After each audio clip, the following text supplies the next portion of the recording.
Call the meeting to order, and we're dealing with Bill C-97, an act to implement certain provisions of the budget tabled in Parliament on March 19th, and other measures. And we are still dealing with officials.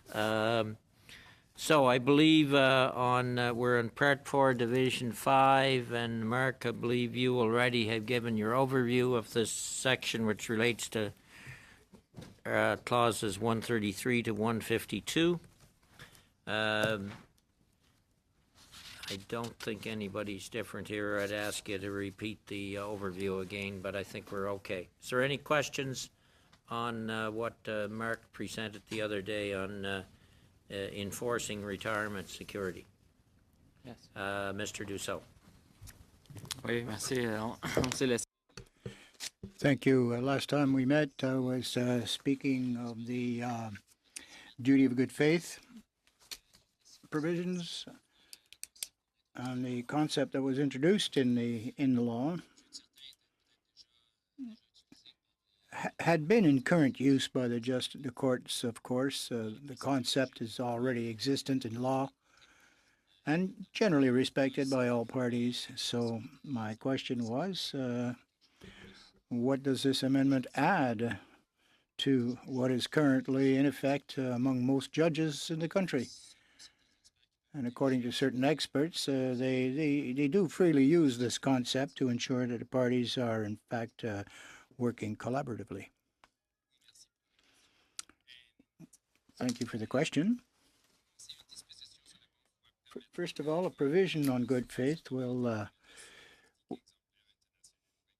allow us in Canada to better reflect the best practices that are in use in other countries of the world and impose the concept.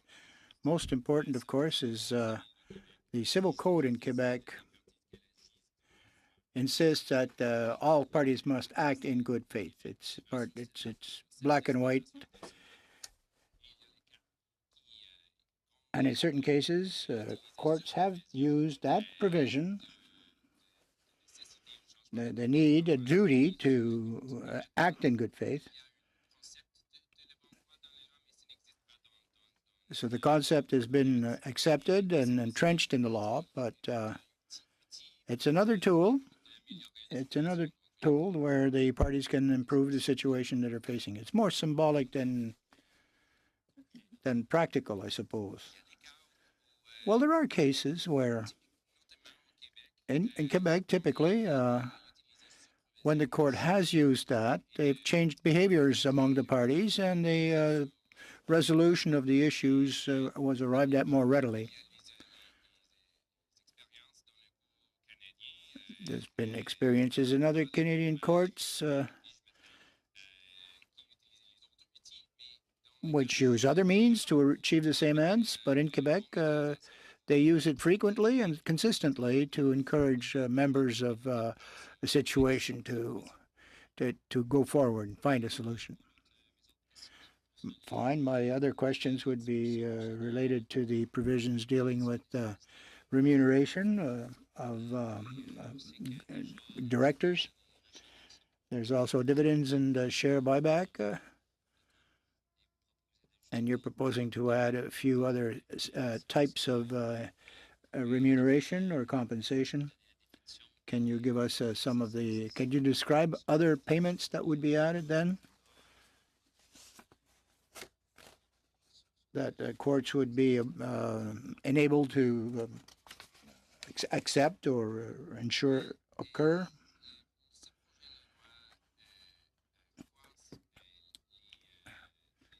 This bill improves executive compensation, and the courts can review that compensation and includes salaries, of course, but shares, options,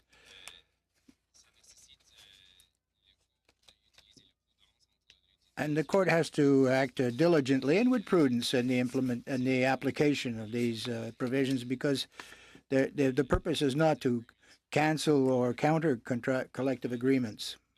But what the court will be able to do is review the executive compensation package to ensure that if there was an attempt to evade the utilization of the appropriate insolvency statute to ensure that there wasn't undue payments made in the advance of an insolvency, that they'll be able to review those transactions and potentially either hold directors liable or potentially use other mechanisms at their disposal in the case of an insolvency. Donc, les salaires, entre autres, est-ce que, par exemple, les Okay, salaries among others. How about options on shares? Is that something else that would be added? Well, yes. When when options are included in a compensation package, they're included, but some are mandatory.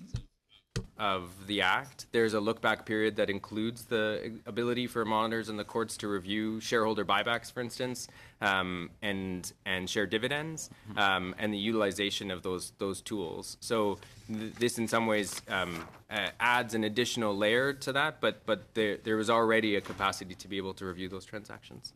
Okay.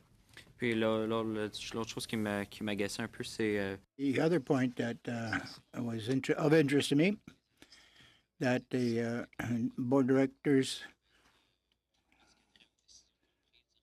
can be held, responsible or accountable for the decisions they take in law, particularly in the case of an insolvency.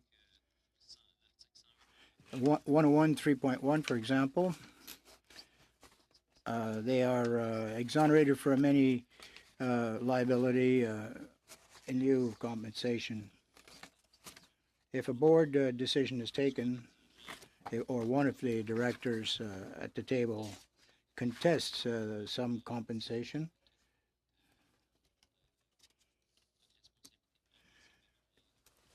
they could be, in fact, relieved of the responsibility. But I don't understand how the mechanism would work and how this would improve this mechanism. Well, in the case that you've raised, if a decision is challenged for executive compensation,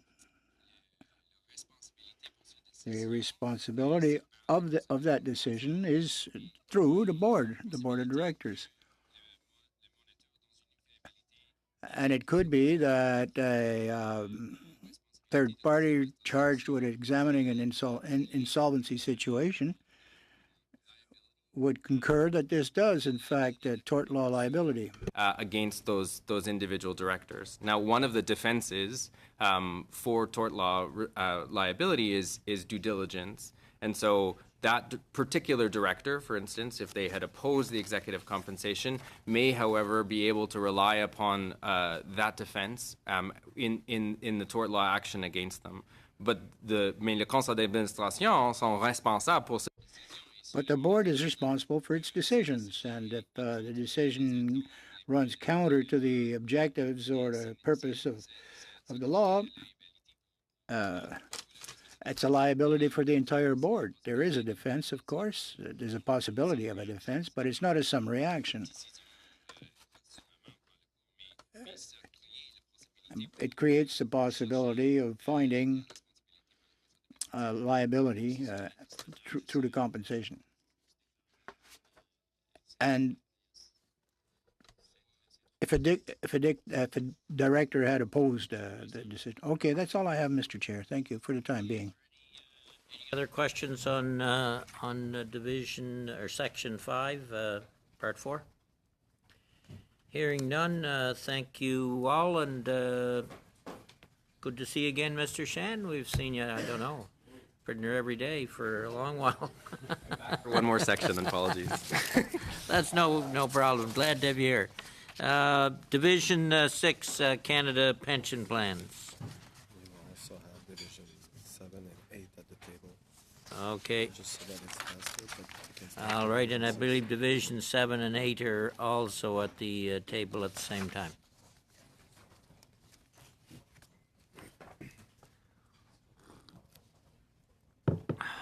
Mariana. How do you pronounce that name, guys? Which one? Jordan?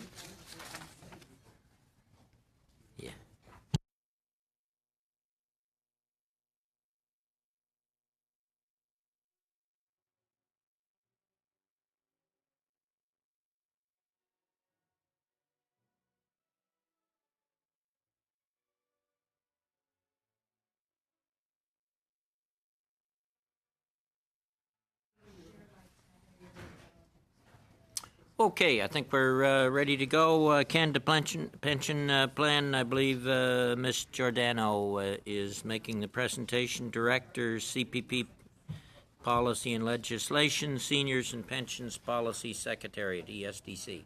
Welcome. Bonjour, good morning, good afternoon. Under the current Canada Pension Plan legislation, an individual must apply for the CPP retirement pension in order to receive it. A small but significant minority of eligible seniors currently miss receiving retirement pension payments because they apply late or not at all. These individuals tend to be people who had a weak labor force attachment and therefore low retirement income. Les modifications proposées aux clauses 153 et 150. The proposals would amend the Canada Pension Plan so that starting in 2020, eligible seniors who have not yet begun to receive their CPP retirement pension would be proactively enrolled on reaching age 70. Eligible individuals who are already 70 or older would be proactively enrolled in 2020.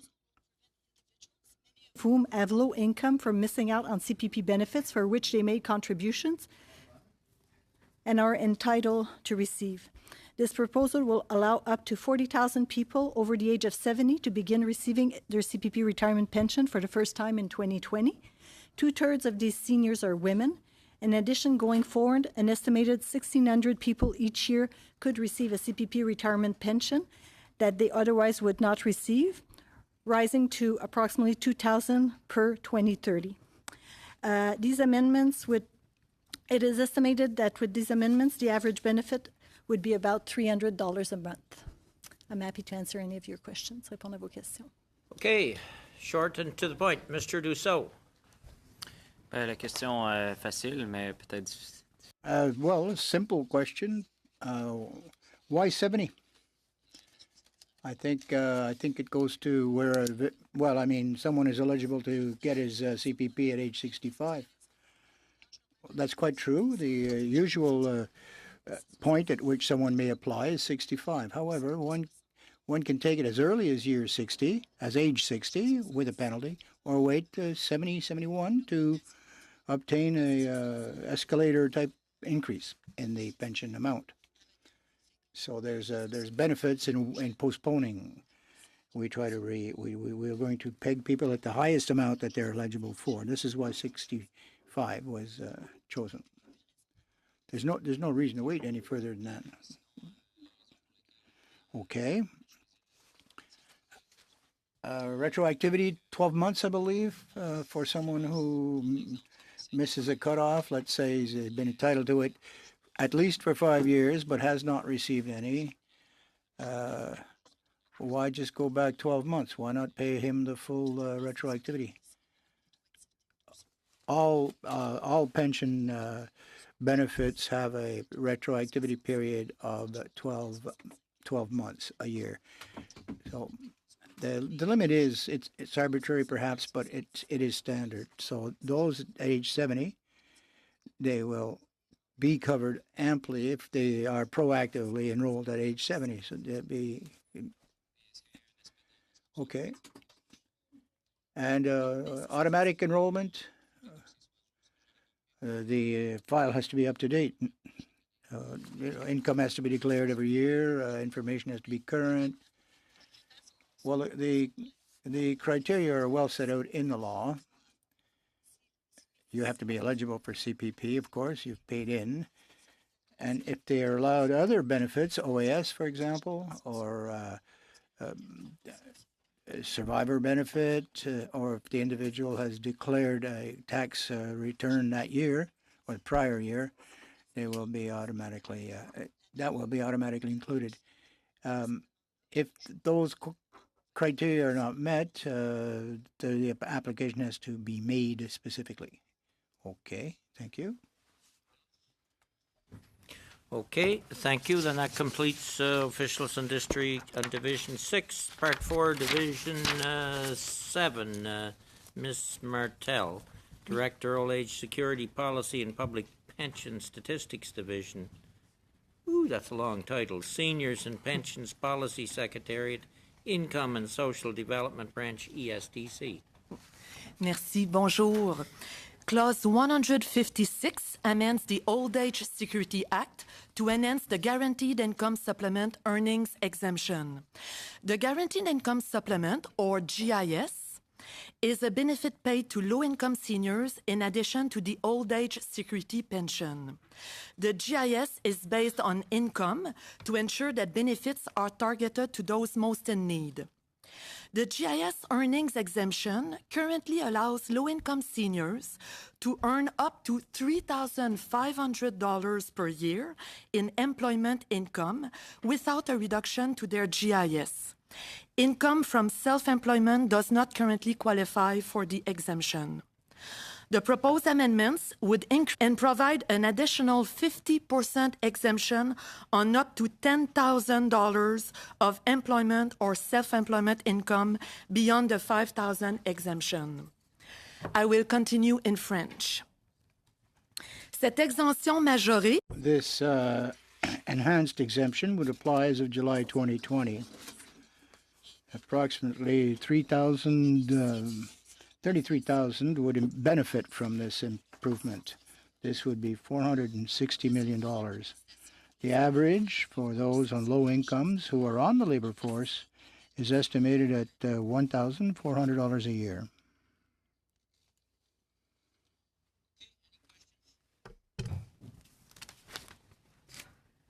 Mr. McLeod. Thank you. I'm just wanted some clarity on this issue because it's a big issue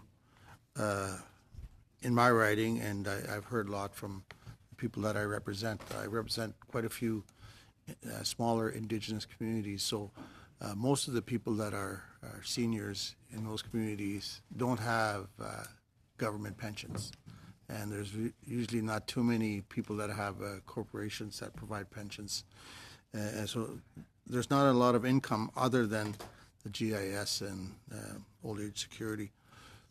And we have a lot of people that live their lives practicing traditional pursuits, hunting, trapping, fishing, making snowshoes, making canoes, making all kinds of stuff. And the school often wants them to come in and provide that information to the younger people, or else youth groups or different agencies will ask them to do it, and they'll give them a per diem or an honorarium. And a lot of people that receive this find out at the end of the year when they get their income tax notices that they've collected money, and now their pensions will be docked.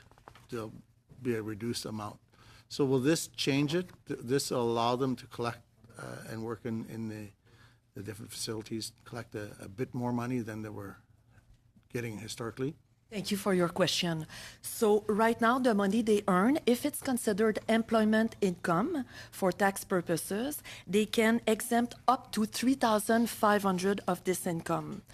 If they earn beyond $3,500, they will benefit from this enhancement.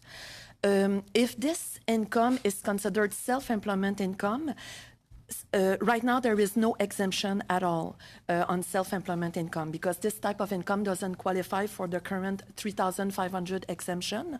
So people with self-employment income will benefit from this exemption. So it means that they will be able to earn this additional money without seeing a reduction to their guaranteed income supplement. And when you say self-employment income, you're talking about somebody that's running a small business, or what's the definition? It's as specified in the Income Tax Act. So suppose if I have a contract, if I am a consultant, for example, and I make a bit of money out of it, it will be considered self-employment income. So if it is considered self-employment income for tax purposes, and it's included in net income for tax purposes, this is the definition we use for the purposes of calculating the guaranteed income supplement. Okay, thank you. You're welcome. Mr. Sabera. Thank you. Just clarification on that. The changes take effect from $3,000 to $5,000, so someone can work and earn $5,000 with no impact on GIS. That's correct. And then the second part of that change, which is instituted in the BIA, is the amount from 5,000 to 15,000. Can you provide color on that, please? Yes. So a full exemption will apply to the first 5,000 of income, and a partial exemption will apply at a rate of 50% of up to 10,000 beyond 5,000. So, for example, if you have 7,000 of employment income, for GIS purposes, we will ignore the first 5,000 completely, and we will exempt an additional 1,000, so 50% of the additional 2,000 beyond 5,000. So you have $6,000 that will not be taken into consideration when we calculate the guaranteed income supplement. Okay. And Ms. Martel, when you look at the GIS and OAS tables on the website, the GIS calculation in terms of how much GIS you take, when you look at determination of income, CPP is one of those factors in terms of determination of income. So this will benefit seniors that are working that may not have been in the labor force a long time, that want to work past 65, that need that extra few dollars. And I think the number in the budget, and approximately over a 4-year period of time, this is a $1.7 billion expenditure by the federal government, correct? Correct. Okay, probably will help thousands of, tens of thousands of seniors from coast to coast to coast, if I'm not mistaken. Yeah, we estimate that 330,000 low-income seniors will benefit from this measure. Thank you for that My data pleasure. point. Thank you. Any further discussion on Section 7? Any other questions? All right, thank you, Ms. Martel. Then turning to Part 4, Section 8, which is non-permitted surplus. Ms. Elder and Mr. Crabtree. Ms. Elder, Senior Director, Pension and Benefits Section, and Mr. Crabtree, Executive Director, Pensions and Benefits Section. I'm not sure who's making the presentation. You, Ms. Elder, go ahead. Yes. Thank you, Mr. Chair. I'm here to speak to you today about the proposals contained in clauses 157 to 159. These clauses propose to increase the surplus limit set out in the legislation governing the Canadian Armed Forces, the Public Service, and the Royal Canadian Mounted Police pension plans from 10% to 25% of the amount of liabilities. These amendments will enable the Government of Canada to build a larger surplus cushion in each of its pension funds and thereby reduce the risk of future funding deficiencies. They relate to the manner in which the Government of Canada funds its pension obligations and demonstrates sound financial stewardship. They do not impact the benefits payable to plan members, nor the cost of the plans, nor the Government of Canada's pension liabilities. That concludes our overview of this division. We'd be happy to answer any questions that you may have. Mr. Dussault. Vous prévoyez changer donc la limite de So from 10 to 25%, 25%, is that used or found in other circumstances in pension fund management, or why 25%? Well, I'd just like to know why 25% was selected as the limit. It's actually used in the Income Tax Act. So in 2011, the Income Tax Act was amended from 110% or 10% surplus to 125. Okay. So it's the same limit. Sorry, 2010. Okay. So that is the legislation that applies to all other federally regulated pension plans. Puis vous avez dit que ça n'aura pas d'incidence. And you said this would have no impact on the federal government's liability? Is it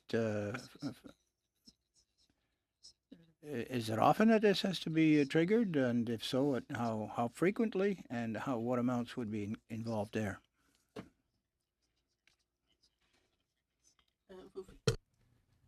The special payments that are made, or the level of payments? La fréquence de The frequency of incidents where they can't meet that because of the 10% limit. well, we haven't had a situation to date, in fact, where we had to limit benefits forward.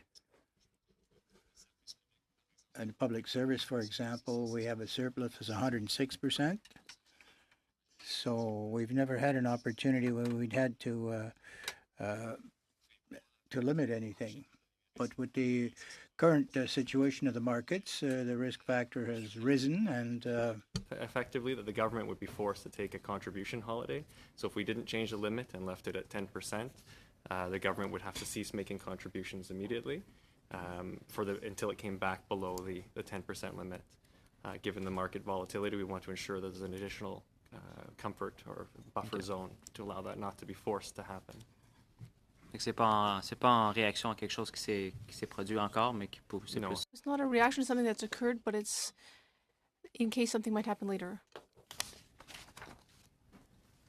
C'est tout. Ouais. Any questions over here on division on this section? Okay, thank you, Mr. Crabtree, Ms. Elder. Then we will call up for regulatory modernization, Section 9, Part 4, Section 9. Also, yeah. And I know there's, Division 9. I was using the French, Michael. Oui. Sections A, B, C, D, E, F, G, which means we'll have an H, I, J, gripes.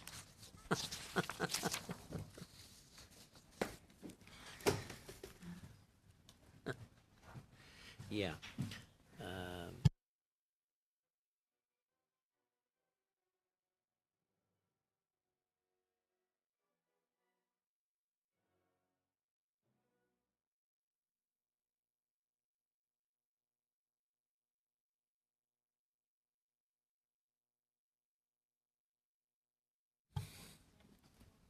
Okay, starting on the Division 9, Part 4, Division 9, I believe Ms. Rishat, you Executive Director, Regulatory Policy and Cooperation Directive, Treasury Board Secretary, the floor is yours. Merci beaucoup, Monsieur le Président. Comme vous voyez, j'ai... Thank you very much. As you can see, I have various of my colleagues here who are going to help me with the presentation. Let me give you a bit of an idea of the initiative that we're going to be talking about today. In the fall economic statement of 2018, the government announced that it would introduce an annual regulatory modernization bill, starting in 2019. The bill would consist of legislative amendments to permit federal regulators to modernize the regulatory requirements and practices associated with these acts, help reduce red tape, and demonstrate the government's commitment to reducing barriers to business investment and innovation. In order to do this, it is sometimes necessary to amend legislation, and this would allow us to amend various pieces of legislation. Just to 12 acts across a variety of sectors, and my colleagues in a moment will start to outline some of those sectors. These changes will help to cut costs to both regulated parties and to regulators in a bid to make regulation more efficient. Many of the changes will respond to long-standing irritants that have been raised by business to regulators, and many of the changes will also support a more innovative, flexible, and agile regulatory framework. This is one of multiple initiatives that the Treasury Board Secretariat is pursuing on behalf of the government to support a regulatory competitiveness and innovation agenda. I'm now going to turn to my colleagues to go through the individual changes to the acts, and I believe we're starting with a repeat performance. Before we go to Mark, I don't know if anybody has any questions, basically on the process. I certainly do.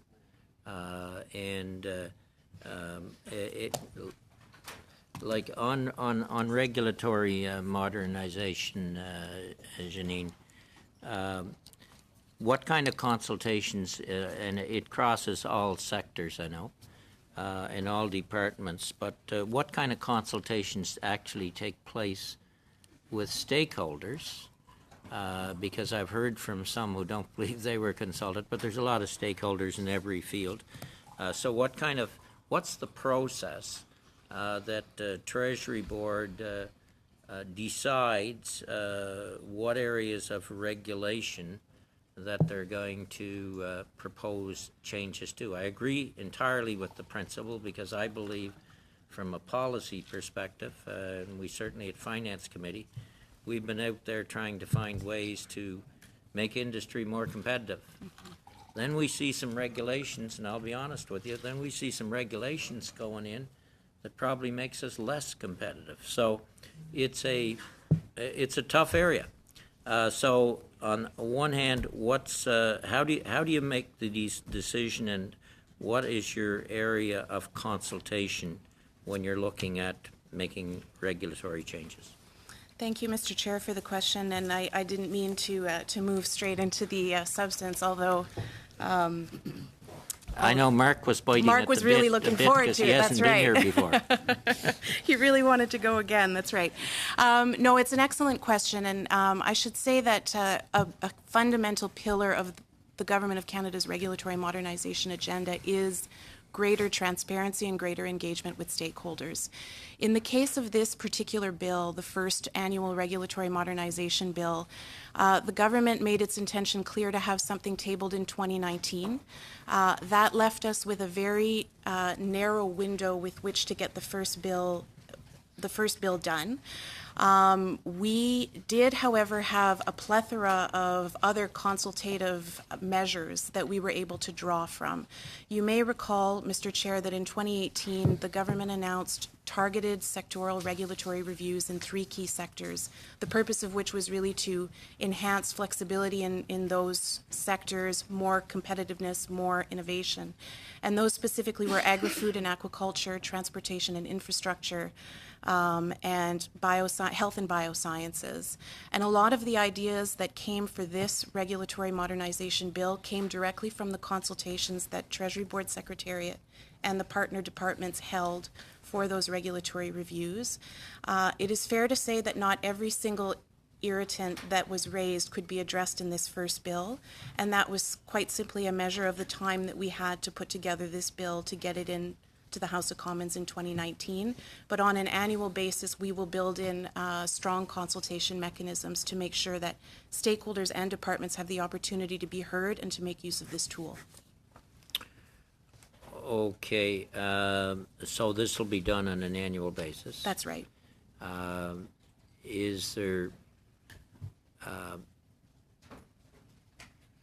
say your ABC organization out there, you do have concern about regulations, is there any, or changes that might be forthcoming, is there any area that businesses or individuals out there can, I guess, get to the center that's doing these consultations or that's making these changes to have their input? Yes, we will be, once we get through the first annual regulatory modernization bill, we'll be taking a look at how to make this a more regular occurrence on an annual basis in a much more regularized fashion. This was the first time through. And part of that will be building in a centrally led process that my team at Treasury Board Secretariat would lead that would allow that input. Not dissimilar to what we do for the regulatory reviews. Treasury Board Secretariat at the center led the national consultations on the regulatory reviews, and we were the central sort of single window for stakeholders to come in and let the government know what it wanted to see changed. That will continue for both the reviews, and we'll look at making it part of this as well. Okay, anybody else got any questions, any members? Okay, then we will turn to Mr. Shan, who was just biting at the bit to go before, but go ahead, Bankruptcy and Insolvency Act. Mark? Merci, Monsieur le Président. Le premier dossier sur ce projet de loi. Very much, Mr. Chair. First of all, the the changes to the Bankruptcy Act? Renew their licenses and pay fees on December 31st annually. And this deadline creates unnecessary administrative burden or pressure for many trustees because it may fall during the end of year holiday period. And so we are proposing part of this 2 changes. So the first is to change the deadline. And so the proposed amendment would allow for a license renewal date that is more convenient. It'll be prescribed in regulation and it won't conflict with end of year holiday period or other inconvenient periods. The second is right now that trustees are required to keep the original signed copy of specified documents, notably minutes, proceedings, and resolutions passed at any meetings of creditors or inspectors, whereas all other estate documents can be kept in digital form. And so as a function of a longstanding complaint from the trustee community as a requirement that's out of date and causes unnecessary administrative burden, the government will allow for digital office practices by licensed trustees. Any questions on Subdivision A, Division 9? We all okay? Okay, thank you very much. You're getting efficient, Mark. Come forward again. It'll be done before you even read your read your part. Subdivision B, Electricity and Gas Inspection Act is what I have in mind, Ms. Rashad. Mr. Cotton, Vice President, Program Development Director, and is there... Mr. Spicer. Mr. Spicer, I can't see your name. Vice President, Regulatory Modernization. Welcome. Thank you. Thank you, Mr. Chair. With me today is Carl Cotton, Vice President of Program Development Directorate, and I'm David Spicer, Vice President of Regulatory Modernization with Measurement Canada. Measurement Canada is an agency of innovation, science, and economic development. Our mandate and legislation are designed to ensure measurement accuracy to protect consumers from measurement errors. Clause 162 would provide the ability for the minister to make regulations to allow new units of measure for electricity and gas sales and distribution not currently specified in the Act. This measure increases the agility of the legislation and facilitates a faster response when new technologies are proposed to enter into the Canadian marketplace. This authority would allow the government to react more quickly to accommodate new technologies and innovation that may not use traditional units of measure for electricity consumption. Current examples would be zero-emission vehicles, light-emitting diode streetlights are being introduced, for example, with innovative measuring devices. The authority permits the use of the new measurement, of the new unit of measurement in a time-limited context. The regulations made under this authority would expire when a permanent amendment to the electricity and gas inspection regulations was made through the normal regulation-making process, or they would expire after 3 years. Thanks. Any questions on this section? Mr. Dussault. Est-ce qu'il est fréquent qu'on a des nouvelles mesures? Is it frequent to have new measures when it comes to electricity and gas? It seems to me that that must not be very common to have a new way to measure these things. Much anticipatory, should there be a new unit of measure. Part of the reasoning behind this is that as things are moving more quickly, new technologies are being introduced. This allows a bit more of a rapid response should a new unit of measurement be introduced. But to answer your question, no, they're not all that frequent currently. Okay. Parce que sinon, c'était de quelle façon? So it's about how, legislatively, how we introduce a new unit of measure. Is that it? Okay. Any questions over here? All right, thank you, Mr. Spicer, Mr. Cotton. Subdivision C, Food and Drugs Act, Mr. Lost? How do you pronounce your name? Loist. Loist. And there's a few here, I can't see there. Mr. Lee, Chief Regulatory Officer, Mr. Flint, is he here? Coming right there. Okay. And Mr. Yelkin. I don't see. Okay, go ahead. Thank you, Mr. Chair. Subdivision C would amend the Food and Drugs Act to optimize patient safety, but to enable innovation. Clause 164 would introduce a more organized way to determine classification. Right now, products can fall under more than one definition, such as a food and a drug or a device and a drug. And this would help increase transparency and cause the minister to consult. It would also reduce, especially for innovative sort of smaller businesses, the uncertainties when you have to choose which pathway to take. Clause 166 would introduce measures to modernize our clinical trial structure. Many advanced ways of conducting clinical trials are being developed. This will be especially good for physician-led research for our children with cancers. It would also include new abilities for clinical trials in foods, such as infant formulas and hospital given foods, for example, through a feeding tube. Right now, companies have to do those in other countries because they're not enabled here. And then Clause 169 and on would introduce a new pathway for advanced therapeutic products. This is very important because science and technology is really multiplying the developments that we're starting to see. A lot of in-hospital manufacturing of devices that can be embedded with cells. And so for a regulator to be very agile, look after the safety, but make sure we can tailor the requirements, that's really what this pathway is intended to do. Mr. Chair, if I can pass it to my colleague to go over the inspection measures. Okay, thanks for the opportunity to provide a brief overview of clauses 170 and 171, which deal in particular with the powers of inspection. Le contexte dans lequel nous travaillons est de plus en plus complexe. The context we're working on is more and more complicated, and technology is evolving at an unprecedented rate. Our inspection powers have not kept up. The amendments proposed would better identify some of the powers under the Act and would allow inspectors to have greater powers to apply legislation and would allow them to adopt appropriate measures. Protect the health and safety of Canadians, and these are in keeping with powers that you would find in other modern federal legislation, including many of those that are administered within the health portfolio. What I'll do is maybe just quickly run through some of the highlights of the authorities that we're seeking. The proposed amendments would allow inspectors to order a person to provide an inspector with any document, information, or sample specified by the inspector, and this could be done without the inspector being on site. They would allow or they would add electronic data to the list of records or documents that can be examined. It would give the inspector the ability to reproduce this electronic data or use a computer system or a means of telecommunication at the place being inspected. They would allow things like the inspectors taking photographs or making recordings and sketches during an inspection. An inspector would be able to examine, test, or take samples of anything in the place being inspected or remove anything from the place being inspected for those purposes. Inspectors would be able to cause a person to identify themselves to the satisfaction of the inspector in the place being inspected.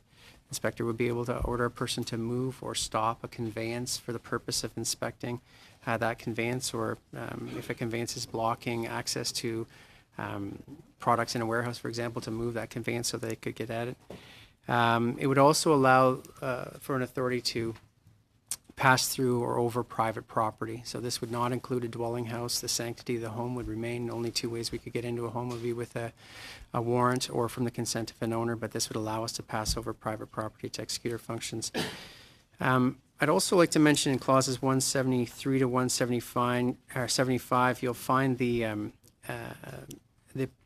offense provisions. And what's important to note is that where there's a duty created by these new authorities, it would fit up within the existing infrastructure of the offenses that are in the Act currently. So there's no increases to penalties or offenses. That we've just really, in those clauses, aligned the provisions that we're seeking here with the existing infrastructure of the penalties. And that's it. Okay, we're open to questions, members. Mr. Vincent, did you want in? Yeah, sure, please. Vincent? Just section 174 or 164, classifications of things. Can you just so subsection 2.41 and 2? Can you just explain that a little bit more? How do we? It just seems to me that like food. Like I understand why we'd want to pick one lane and stay in it, but how does that look like in reality? Basically, there are four definitions up at the Act level: food, drug, cosmetic device, and especially with the newer technology, we're seeing blurring across the lines. So if you think of yourself as a startup company and you're getting ready to go through the device regulations, which are, they're pretty complicated. You have to meet all the requirements for clinical development, but then also quality. So you're sort of lining up with that pathway.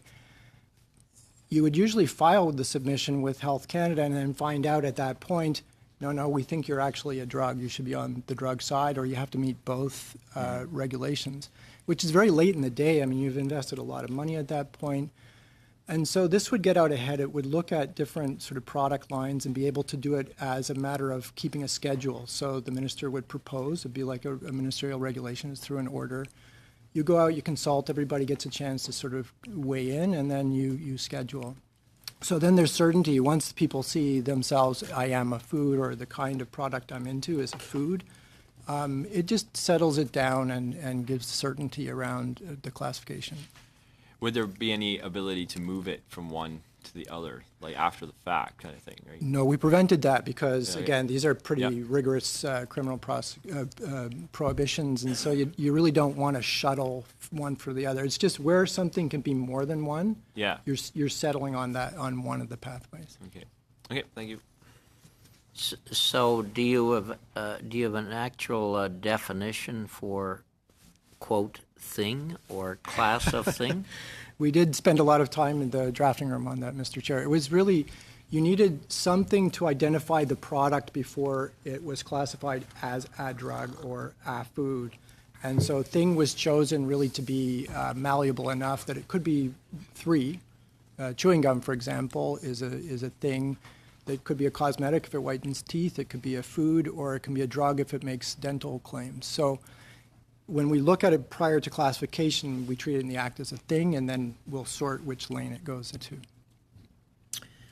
Okay. On the anybody else got any questions? Okay, still on the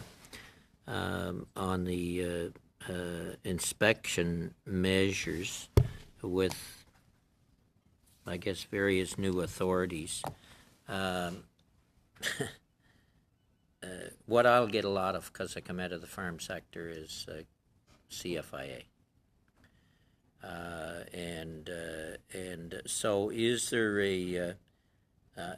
an additional cost to business with these new areas of endeavors? Would there be an additional cost to business? And I guess what kind of challenge can a company exercise on these areas of inspections if they disagree? On the first part, it's not foreseen that there would be any additional cost to industry to comply. Really what these powers are doing is giving more flexible authorities to our inspectors and bringing the Food and Drugs Act into line with other acts that you would see, including Safe Food for Canadians, but a variety of others within the health portfolio. So it's really giving them more ability to verify compliance or non-compliance or verify compliance and prevent non-compliance. So there shouldn't be additional resources for industry. With regard to the challenge, these authorities, as with all other administrative authorities exercised by government, they are subject to judicial review. If an individual has a challenge with any administrative decision made by the government, they have the opportunity to pursue a judicial review as well.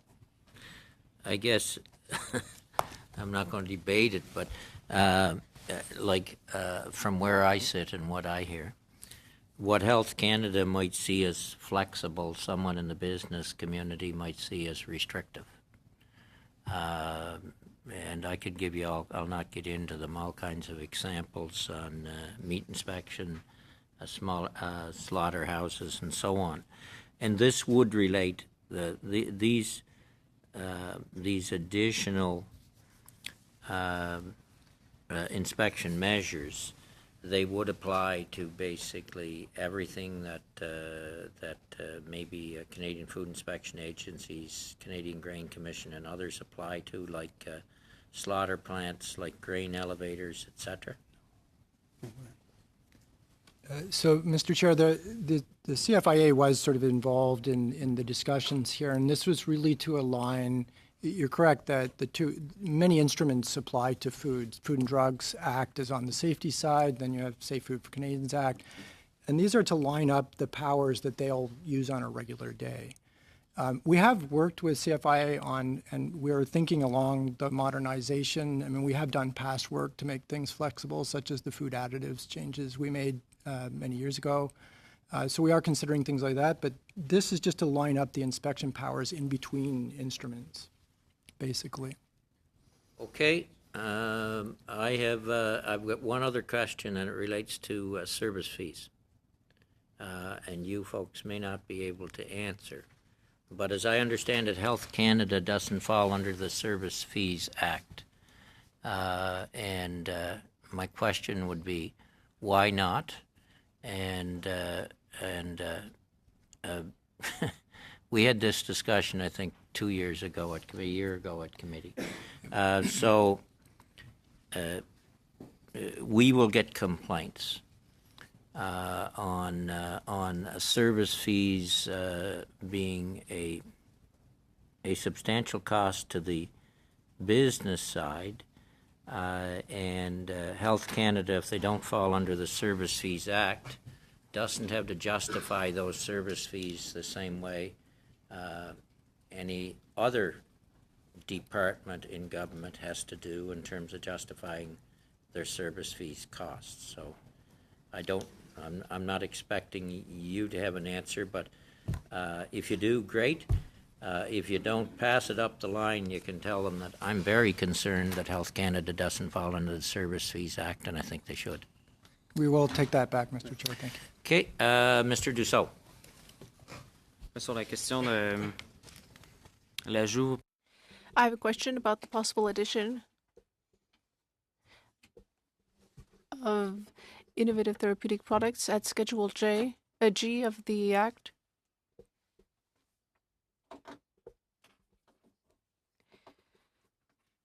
Why did you decide to add this clause to the legislation to allow the minister to add these therapeutic products seemingly randomly in Schedule G?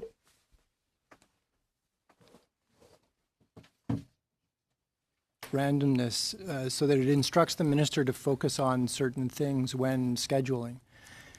Right now, many companies can fit their filings in either the device side or the drug side, but more and more as you're seeing different manufacturing models, technology like artificial intelligence, it would require a regulatory change to really get right through the pathway. And so really the advantage of this is to lift it away from the device regulations, the drug regulations, and put it in a place where we can rapidly tailor the requirements. But it's not just for any product. It's really to make sure that this is for advanced scientific products. It's for products that don't fit in the regulations right now that would be suitable to be governed in this particular way.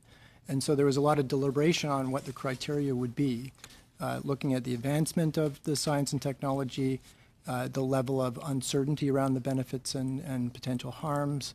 So things like wearables, for example, we're all figuring out how to regulate those. Giving a license for each one maybe not be possible. So this actually creates a schedule in an orderly way that we list the products to go into that space. Once we know more about regulating it, we may bring it back over to the normal regulations once we understand how to norm that. Donc l'annexe G n'existe pas. So Schedule G still doesn't exist. It would be created.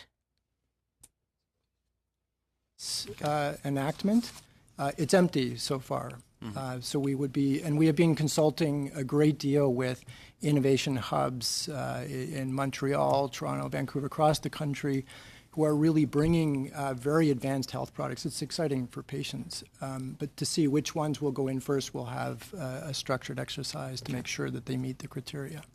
C'est pour donner donc plus de flexibilité. It's to give more flexibility so that with these products, they can be approved more rapidly and easily and subsequently be sorted into the correct category. Opting, for example, brand new genetic therapies, they're not waiting for 5 years for us to make a regulation. I mean, these are happening in our cancer centers now. And so to really get that flexibility has been the aim of this instrument. Puis de quelle façon on peut, faire une demande pour être ajouté à la... And how might someone apply to make sure that they get included in Annex G? Is it formal process?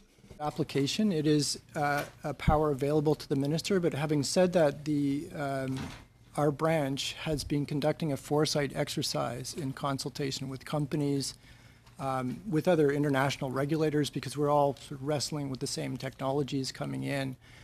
And so we're going to need to organize discussions to be able to schedule, because it won't be for just one company. It will be, a product class or line of products that would be scheduled, and then, people can get into that space and develop their products.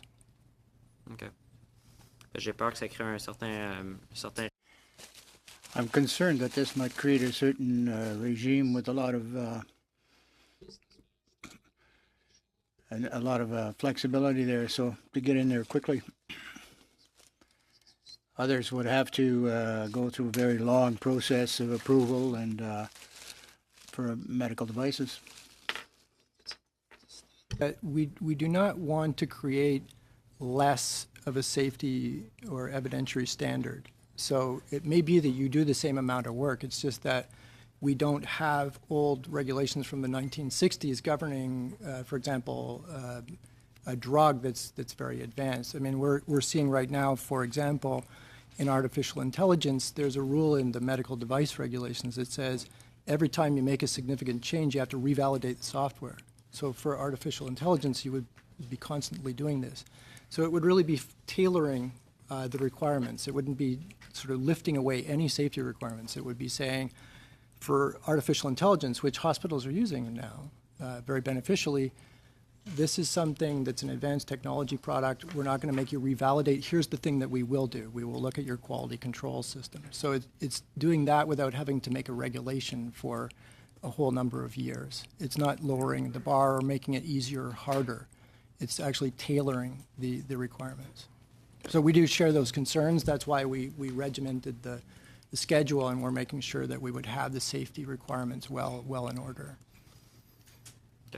Mr. Sabara.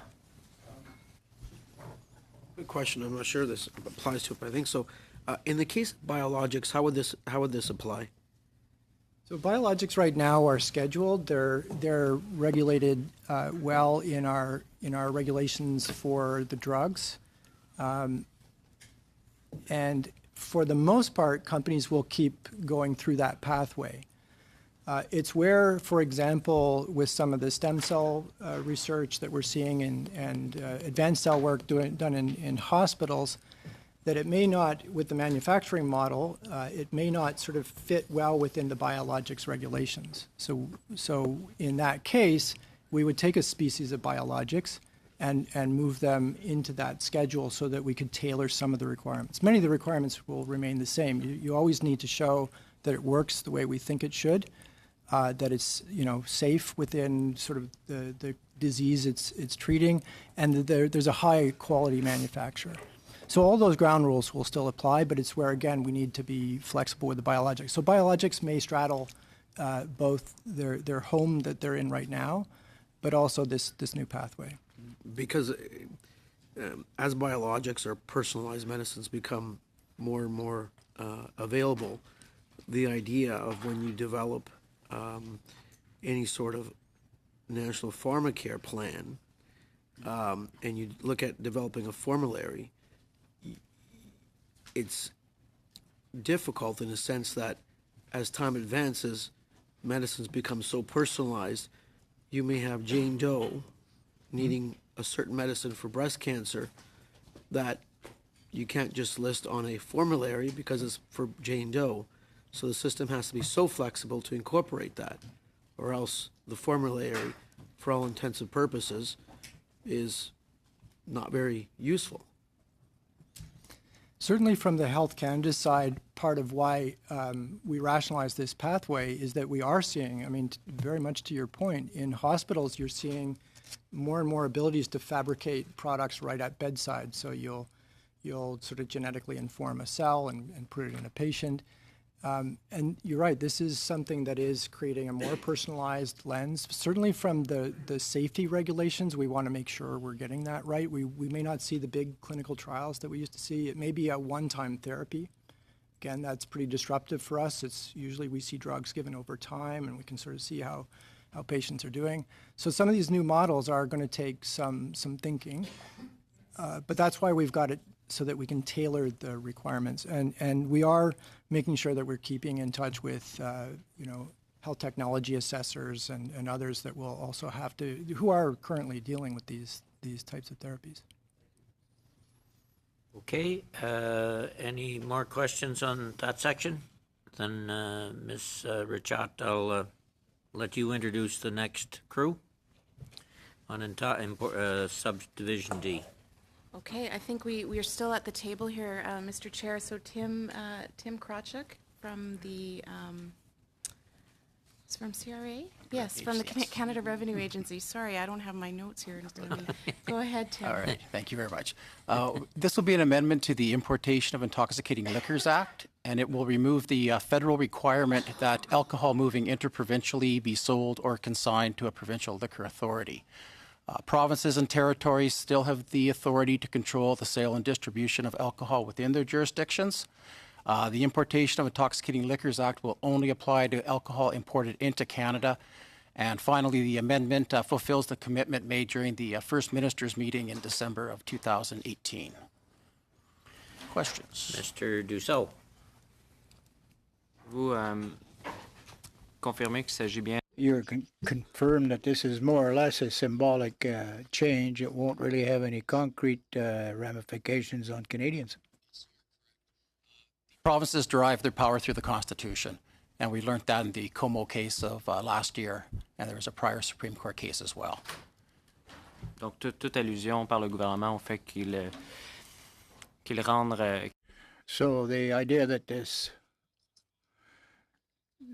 transportation of alcohol interprovincially in Canada is quite correct?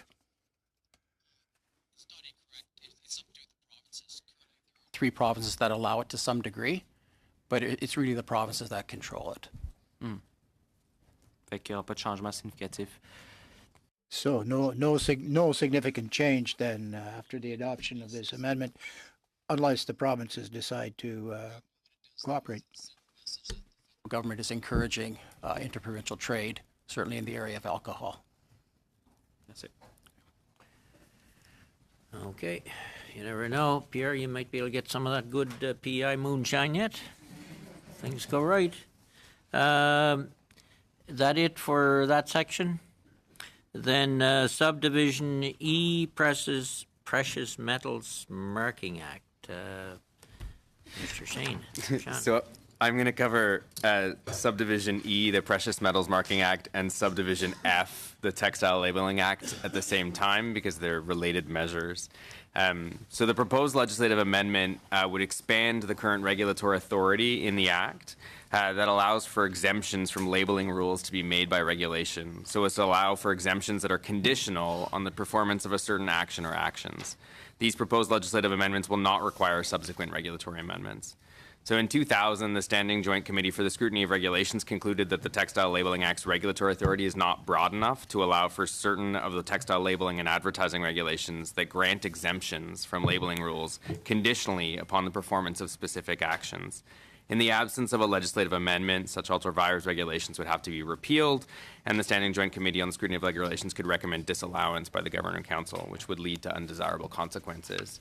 We've taken the opportunity at the same time as making this change to the Textile Labeling Act to do so as well for the Precious Metals Marking Act, which has exactly the same regulatory issue at play. And so essentially what this means is that when a precious metal or a textile arrives that does not meet our current regulatory standards for labeling, that instead of rejecting it outright, it can be brought in on a non-commercial basis subject to the meeting of the conditions that are required. And so essentially it gets really pre-labeled before it actually enters into the marketplace. It's a well-utilized function, and we heard loud from industry and others that absent this provision, should it be struck down, there'd be great risk of the possibility of deferred shipments and other things. And so this essentially just cleans up two very long-standing statutes, both the Precious Metals Marking Act and the Textile Labeling Act. Any questions, anyone? Okay, then subdivision G, Weights and Measures Act. Mr. Spicer and Mr. Cotton, I guess. Thank you, Mr. Chair. There are 5 amendments to the Weights and Measures Act. Most are proposed to remove prescriptivity in the current legislation. In Clause 192, for example, the definition measuring machine is amended to remove the reference to moving or movable parts. This amendment is proposed to address the increasing number of measuring devices that no longer have moving parts, including those devices based on software for measurement or measurement-related apps. In addition to this change, there is a similar ministerial regulation making authority to that proposed for the Electricity and Gas Inspection Act, which I described earlier, that would add new units of measure with a similar rationale. These changes allow the Act to keep pace with international standards and the flexibility to allow new measurement approaches that may arise with new and unforeseen technology developments. The other proposed amendments to the Weights and Measures Act provide greater flexibility in the Act, while others align the Act with international definitions. Any questions? All right, sounds pretty straightforward to me. Then turning to subdivision H. Hazard Materials Information Review Act. Do you have the names before you, Ms. Richat, or Kate? Yalkin from Health Canada will speak to this subdivision, Mr. Chair. Thank you. Bonjour, mesdames et messieurs. Excusez. Ah, ok, parfait. Et monsieur le Président. Good afternoon, ladies and gentlemen. Canadian law calls that there will be disclosure on the labels, the ingredients that are found in a chemical composition sold for use in the workplace. Consider their formulas trade secrets, and accordingly, they can file a claim to exempt a chemical product from the requirement to disclose its ingredients on the label. When a company makes such an application to Health Canada, we review the other information that the company plans on providing the worker on the chemical product in question, including the hazard symbols, the precautionary statements, and the first aid treatment in the case of exposure. We review that information, obviously, to make sure that it is sufficient and accurate to keep workers safe. Bien qu'elles ne soient pas radicales, les mesures qui sont While these changes are not radical, they do represent improvements on a minor scale to the process, whereby applications are examined to make sure that we do not expose sensitive information. They do plan on providing workers on their chemical products as required by the law. Second, replacing the Canada Gazette process for publishing individual product notifications with an online system. And I want to stress, honourable members, this is not about eliminating the gazetting process for new regulations. That would remain. Rather, it's about individual product notifications, and that we are still gazetting these, I think, is really a reflection of the fact that the Act in question was conceived of over 40 years ago, a time at which gazetting was really the only way to communicate to companies such notifications.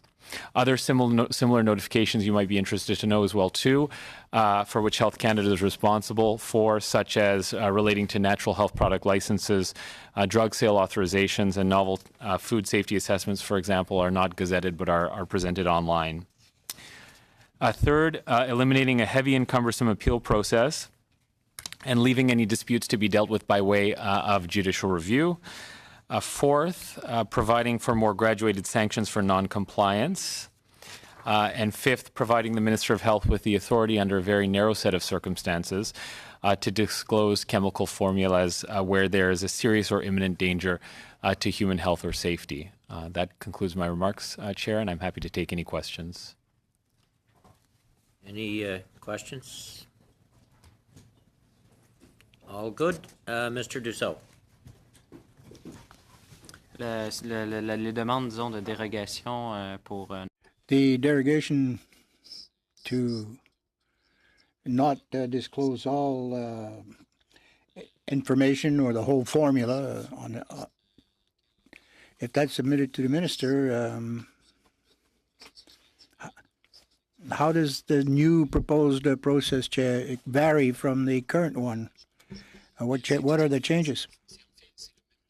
Well, the process is the same that then as the one that is currently in place. The information, all the information, of course, is available, but what is to be presented to the workers, as I said,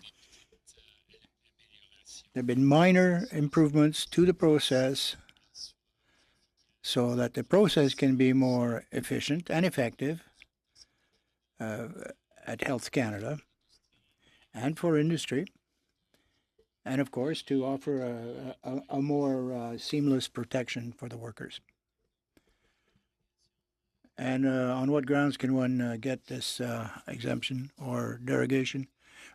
To not expose too much information on the label. Every manufacturer or producer has a right to request a derogation, but they are examined on their merit, and Health Canada will take the time to take a look at all the information provided, whether we receive a request of non-disclosure or not. What information is going to be provided to the worker, of course, has to be correct, accurate, complete, and sufficient enough that the workers may be informed users of the product and what may happen if they're exposed to the product. And what's the cost of such a request? The costs, well, the costs depend on which standard, but for the number of requests, of course, the first is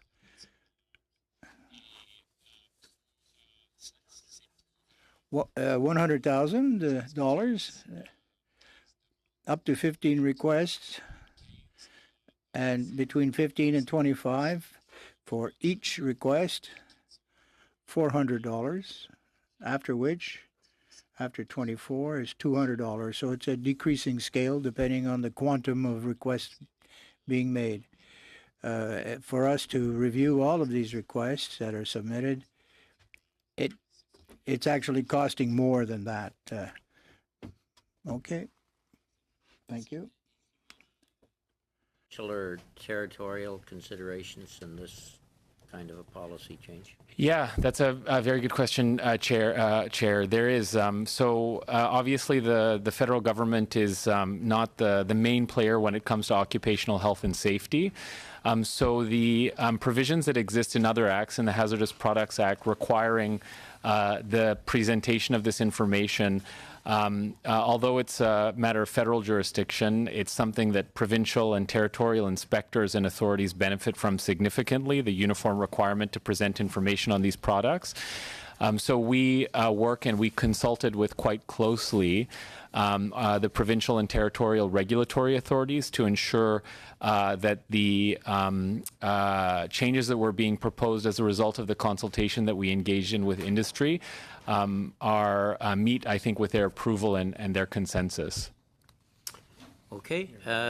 Mr. Fragiskatis. Mr. Fragiskatis. Thank you, Mr. Chair.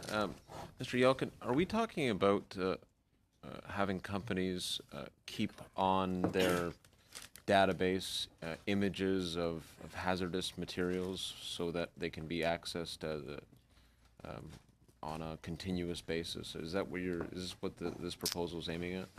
No. I could have it confused with something else that helped. Maybe. I suspect that you're probably talking about the true copy requirement under the Hazardous Products Act. That's right. Yeah, this is something different. This is, these amendments relate to the Hazardous Materials Information Review Act, which is really the act that sets out the process that we go through when a company wants to obscure the information that it would otherwise have to present on its label. I have some familiarity with True Copy, and what you're talking about shares some similarities with True Copy, at least in the way that you describe it. So this is nothing.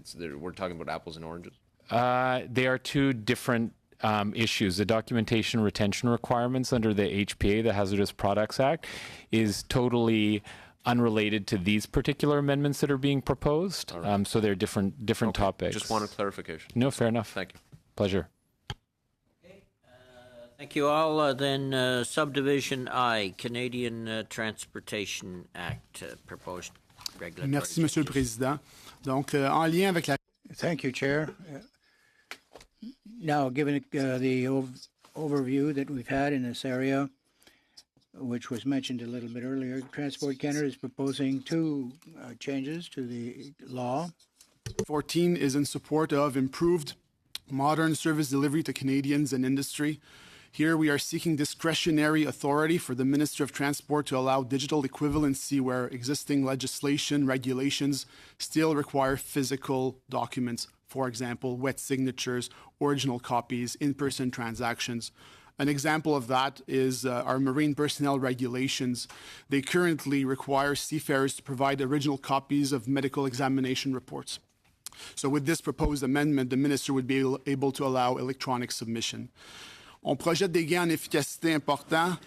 We also project reduced administrative burden, but importantly, an improved experience for Canadians and industry in transacting with Transport Canada. La clause 215 est dans le contexte. Article 215 in the context of growth in transportation, which will be based on new technology. Seeking authority for the Minister of Transport to grant, upon application, time-limited exemptions, 5 years, for the distinct and limited purpose of research, development, or testing in the transportation sector. This is not for certifying new products. The overarching objective is to allow for regulatory sandboxes and pilot projects so that industry may test new technologies, prototypes, processes, or business models in a safe and controlled environment. This includes innovations that could produce safety, security, or environmental protection benefits. Exemptions would be subject to the necessary public disclosure. I want to point out that Transport Canada already has a robust exemption regime. This proposed amendment is not about seeking an authority that does not exist. It actually ensures a structured, consistent, transparent approach across all transportation modes and programs, putting much sharper focus on innovation. In addition, the proposed amendment includes a number of safeguards to protect public safety, such as including a public interest test, providing clear authority for the minister to establish conditions and set enforceable safety and security parameters, allowing Transport Canada to maintain oversight, and lastly, having the authority to repeal the exemption at any time should there be safety or security concerns. This will conclude my remarks. Thank you. Mr. Dussault. Ce dernier point. On that last point, exemptions and the criteria for same, public interest, of course. Will the minister provide when he does, will he provide the supporting information as to the criteria used and the purpose? Yes, in fact. The intent is to be completely transparent with the process. The minutes, it doesn't matter if it's a group or an individual. So in the Gazette, I suppose, if a group is asking for the exemption, it'll be in the Gazette. And if it's an individual request, Statutory Requirements Act does not apply. So in that case, in those situations, the minister and department can publish the information and post it on the website, still maintaining complete transparency, a certain flexibility, which is consistent with current applications in our legislation currently. Questions? Just one. I attended the Canadian-American Border Trade Alliance meeting this morning, and certainly I'm certain they would be satisfied with electronic submissions at some of the border points. How much cooperation is there in terms of determining these regulatory changes that are needed? And coordination with those on the American side? Great question. So there's certainly, in our approach to modernizing our regulations and our service suite. Harmonization, where appropriate, is certainly of the essence. I don't know if Susan, you want to add to that? They'll get the mic, Susan. Sorry. We're here in the corner, Will. Thank you. So is your question regarding how much we've consulted with Americans in terms of these provisions? It's along the same lines as Sylvain mentioned, along the same lines as regulatory harmonization cooperation efforts. Through the Regulatory Cooperation Council and other fora, we work very closely with our American friends in developing our regulations and looking for harmonization. So they are aware of these provisions, and we've gone from there. Yeah, like I do think it's key, especially at all the border points in the 49th parallel. The more harmonization we have, the faster. I mean, seconds mean a difference when you're trying to move commercial or truck traffic across those borders. So that would be great. Any other questions from other members? Then thank you for that, folks. Pest Control Products Act, Subdivision J. Mr. Flint and Ms. Evans, I guess. No, you're the next one. Mr. Flint. Thanks very much, Mr. Chair. So clauses 217 to 219 propose changes to improve efficiency and remove some duplication in the Pest Control Products Act. This is a background. Pesticides in Canada are regulated by Health Canada to protect health and the environment. The products undergo a pre-market scientific risk assessment before being authorized. Once registered, products are subject to cyclical reevaluations. They're also subject to special reviews if new information comes to light about a registered product. The issue revolves around the Pest Control Product Act, which requires a special review to be conducted every time another OECD member country removes all uses of a pest control product for health or environmental reasons. The way this is written, it can result in multiple reviews of the same issue having to be conducted often at the same time. So the amendment proposed would allow Health Canada to combine multiple reviews into one special review, or examine the issue as part of an ongoing special review or reevaluation, provided it could be incorporated early enough in the review process to allow for the scientific assessment and consultation on the decision, or in some cases not conduct a review at all if the issue had already been, at the basis of the foreign decision, had already been considered previously by Health Canada and there was no new information. So in summary, this should provide some savings for both government and industry if we can remove these the requirement to do these duplicate special reviews. Mr. Dussault. Dans quel cas actuellement un examen spécial est Under what conditions would a special review be initiated when a country, if somebody decides to take a product off their market, for example, would that trigger a special review? Special review is triggered anytime a country, or an OECD country, removes all uses. So normally when we do a special review, for any other reason, if we do a special review, there is a requirement that we have concerns that there are the health or environmental risks of a product are no longer acceptable. So this would apply if we get information in any other way, either from a registrant company, or if it was provided as part of data from a province, or even if someone requested a special review. Any member of the public can request a special review. And for those situations, we are required to actually initiate a special review to address that issue of concern, because we have a concern. With respect to this particular provision for an OECD country, that test doesn't apply. So there's not that that same test of there being a concern there. So we have to initiate multiple special reviews potentially to address the same concern, which can come back. We've in the past, since 2013, we've done about 48 special reviews. 34 of those were for foreign decisions, the majority of which we had already addressed under other reviews or other decisions. And so these provisions here that we're looking to get would allow us to, in part, deal with that duplicative situation.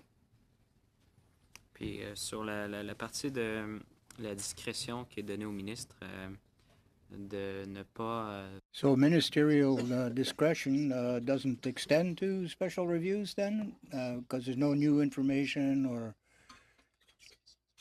At the discretion of the minister then, he could simply turn down a special review request, perhaps, on a any pesticide, of course, product. Is that, am I correct or not? Well, yes, the minister does have discretion to request supplementary information before arriving at any decision. To look at a foreign decision, we have to look at the basis of that foreign decision, and so that wouldn't change. We would still need to do that. It would just be understanding that there was no additional information considered by the foreign government that we hadn't already considered in our own decision, or we were not already considering in a decision that we had ongoing. So it doesn't change the requirement for us to look at these decisions and determine what the basis is. It just allows us to see that there is nothing new that this foreign government has looked at, and therefore we wouldn't have to initiate another special review because we've already considered all of the information, or we are considering the information in an ongoing review. Okay. Est-ce que ces décisions du ministre vont être... Will these decisions be made public? Or is it done behind closed doors? Looking at making the information public. So as I indicated earlier, there will be a consultation on any major decision that we make. So if we're doing a special review, we would be consulting on the decision and making sure that people had an opportunity to comment on those decisions. And then we would be posting any other foreign, if there are other foreign decisions that we are trying to say, no, we've already considered it somewhere else, we would make public the results of or our decision with regard to those foreign decisions. Okay. Quand vous parlez des coûts qui sont associés... And when you refer to the associated costs for government and industry, are you referring to the new reviews?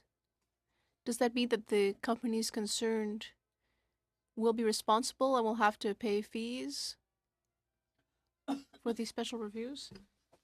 Individual fees for the special reviews or reevaluations. There is an annual regulatory charge that applies that is to cover these sorts of costs.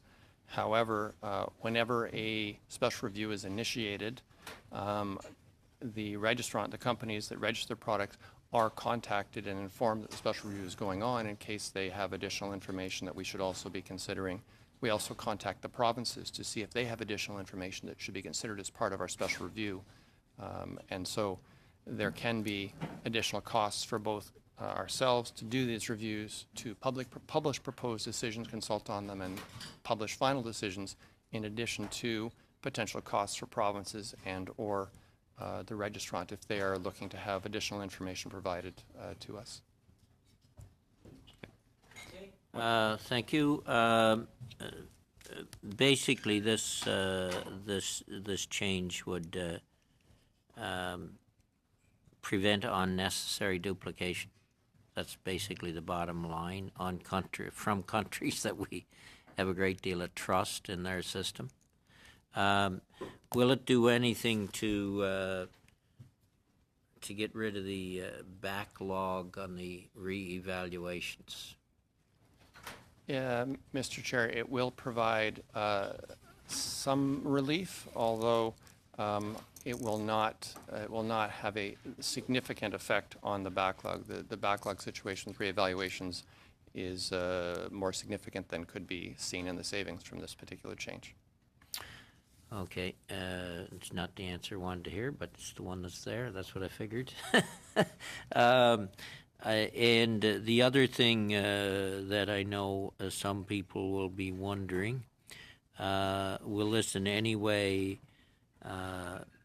impact negatively the oversight of pesticides in terms of health concerns or whatever?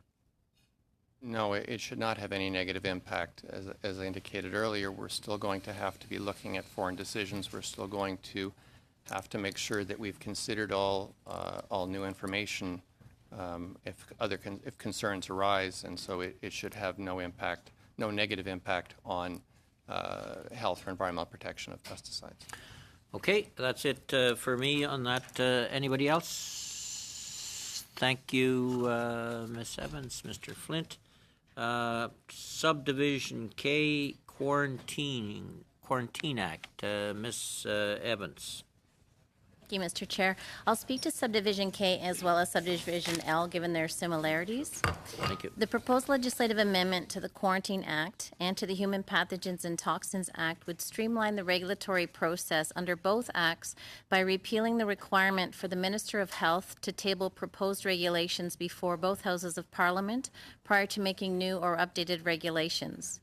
This will allow the Minister to proceed through the standard Governing Council process, including pre-publication and public consultation in the Canada Gazette. New or updated regulations under both of these acts would continue to comply with the Cabinet Directive on Regulations. These proposed amendments would put the Public Health Agency of Canada on level footing with other Canadian regulators, and we will be more responsive to stakeholder needs for nimble, agile regulations which are kept up to date by facilitating the removal of outdated, or ineffective regulations which may not be adequately protecting the public health and safety or may hinder innovation and economic growth. So our ability to have up-to-date regulations will be of benefit for the Canadian public, for the travel and transportation sectors, as well as for the biotech and medical research sectors.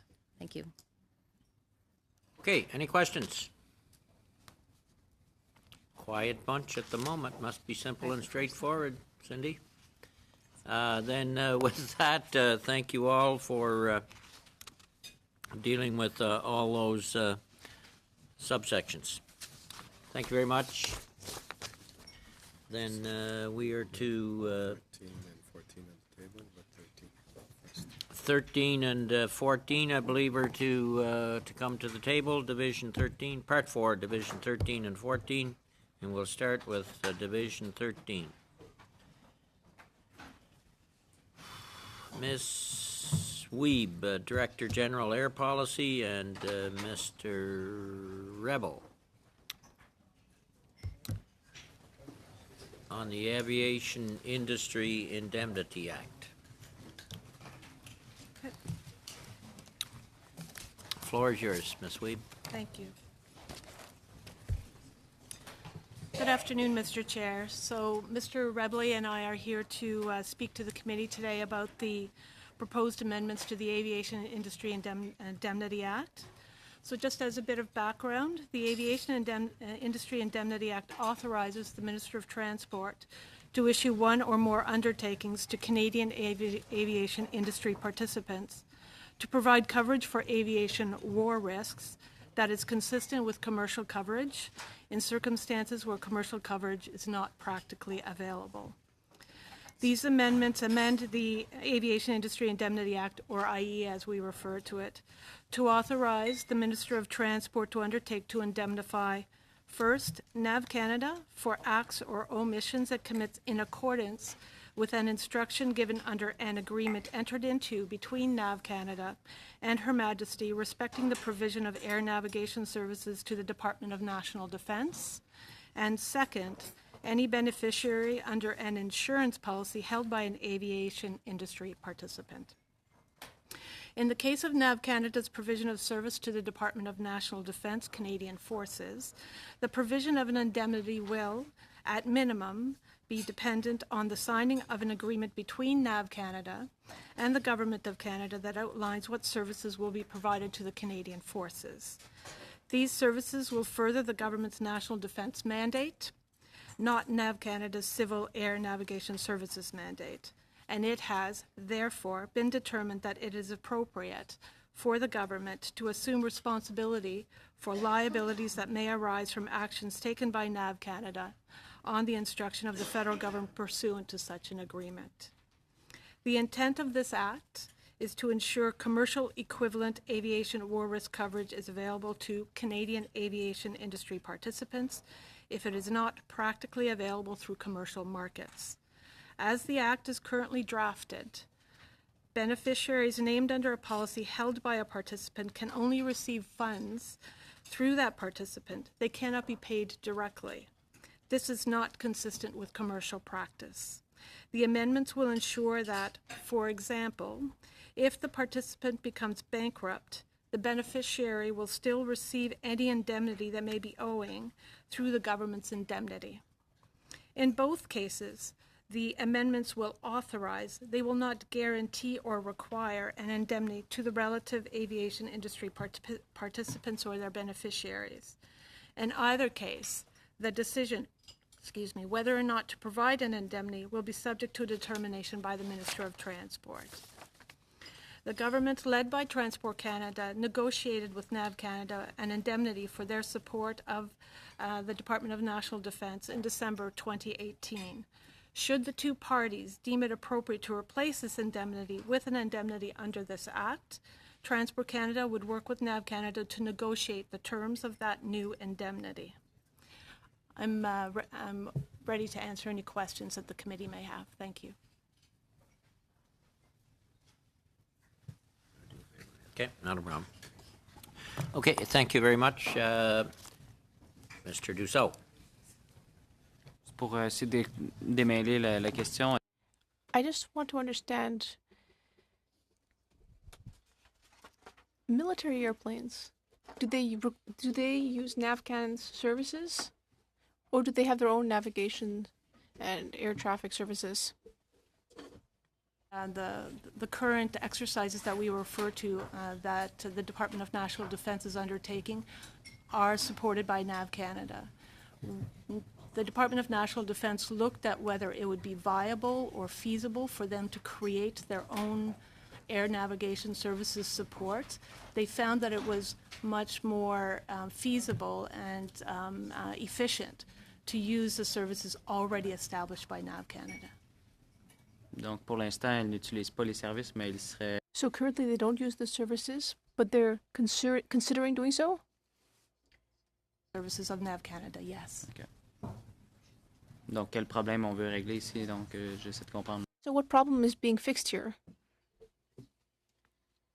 Entered into with NAV Canada in December of last year. The resolution of that, the negotiation of that agreement, took a number of years, and it was quite complex.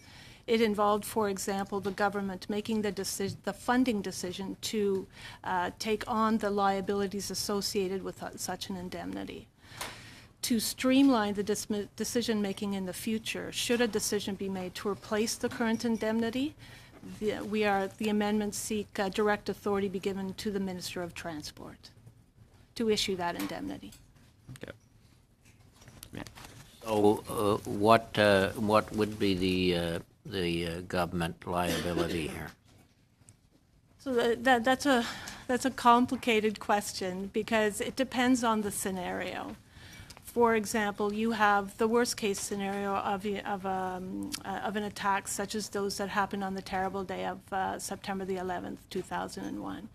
So that's kind of a worst case scenario whereby there was such a level of impact on the city of New York, on various cities throughout the United States.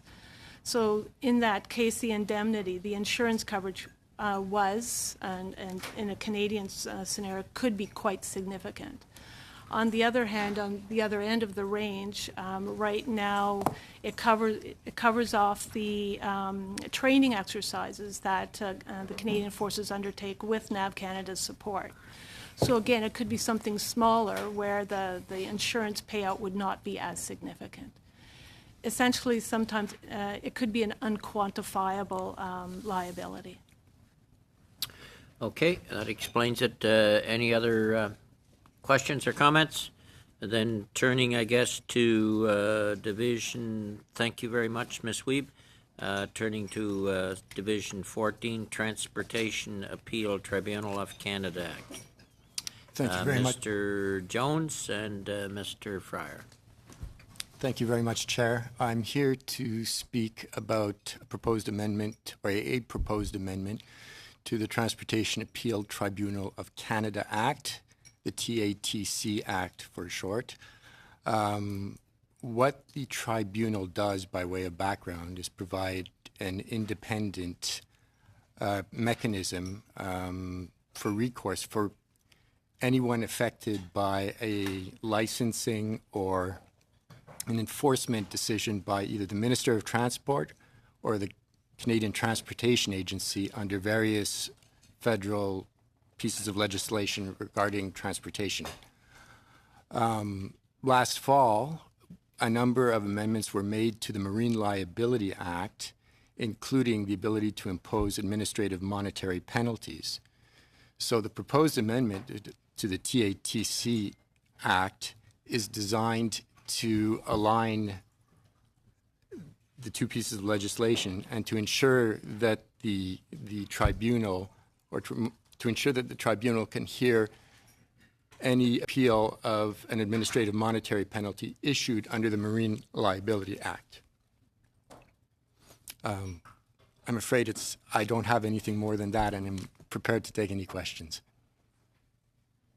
Okay, any questions, anyone? So this should actually then streamline the process? It is a clarification. It is to ensure, to make it absolutely clear that the tribunal can hear appeals of administrative monetary penalties levied under the Marine Liability Act. Okay. You look like you're thinking, Pierre, but you're not thinking out loud just yet. That's a good sign. Then thank you very much, folks. That'll complete Division 13 and 14, and we'll go to Division, thank you again, Division 17 under the Federal Courts Act.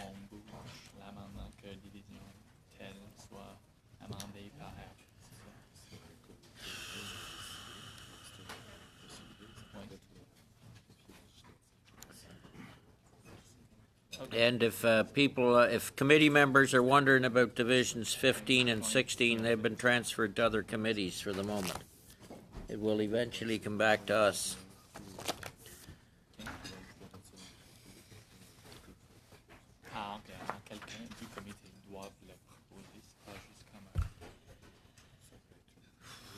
So, we have Ms. Richard and Barathum with Justice. The floor is yours. Bonjour. We're here to discuss with you the provision that increases the number of judges at the federal court by 3. These additional judges are required to deal with the expected surge of cases due to the proposed changes to the asylum system.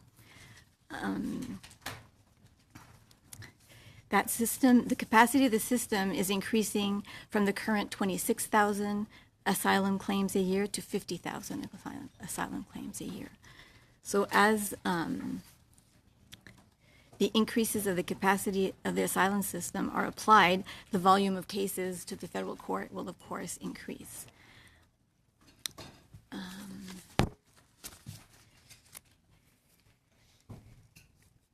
So the analysis of the forecasts depend on the caseload assumptions that have been provided by client departments, and many efforts are made to make sure that those are accurate and as solid as possible. It's important to avoid developing backlogs at the federal court, which would only slow down the asylum matters and could affect the overall jurisdiction of the federal court. And it's always harder to catch up on the backlogs when they develop, so that's why it's important for them not to develop. If the federal court becomes the choke point in the system, the objectives of the asylum system won't be met, and that would be unfortunate given all of the work and the important effect that this initiative is going to have. So that's my short summary, and we're happy to address any questions that you might have. Okay, any questions? So, Mr. Dussault.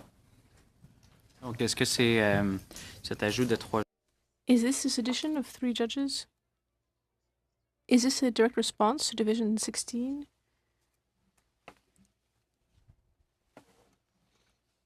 In order to ensure that there will be more availability?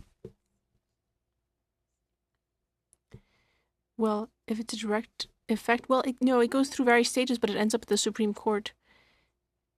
And of course, there are fewer cases at each level, according to the various rulings made. But nonetheless, many cases end up before the federal court. Sorry, I said Supreme Court earlier. I meant federal court. And that can cause a major issue for asylum cases. And just in general, at the federal court. Yes. And of course, I don't want to start debating the merits of Division 16, which is going to create greater pressure on the federal court. Because rather than being judged based on the commission and the evaluation before the assessment before reference, in my opinion, the federal court isn't necessarily the right place, but that's another debate. So, these judges, will they be specifically asked to rule on immigration cases or refugee cases, asylum? Or will these 3 judges simply be added to the pool of available judges? As you say, at the federal court, all the judges have specific areas that they work on.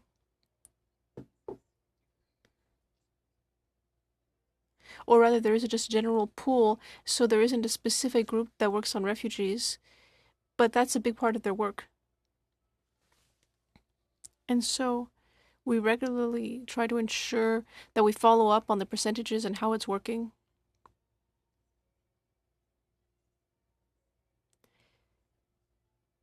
We follow it closely to ensure that the initiative be a success. But currently, the federal court is like a general court. Okay, my last question. As you confirmed, Division 17 is somewhat conditional on Division 16. What happens if Division 16 is not adopted? Will it be necessary to adopt Section or Division 17? It's a hypothetical scenario, but if Parliament decides to withdraw Division 16 in its entirety, would it be necessary to keep Division 17? I'm not the one who makes those decisions. But I would say that these positions and this entire division, well, the reason is that it's in the legislation.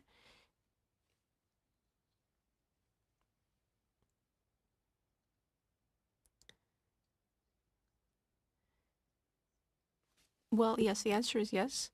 They are linked. And this would be a question for those who appear before the other committee, because ultimately those are directly linked to the budget to increase the capacity of the court.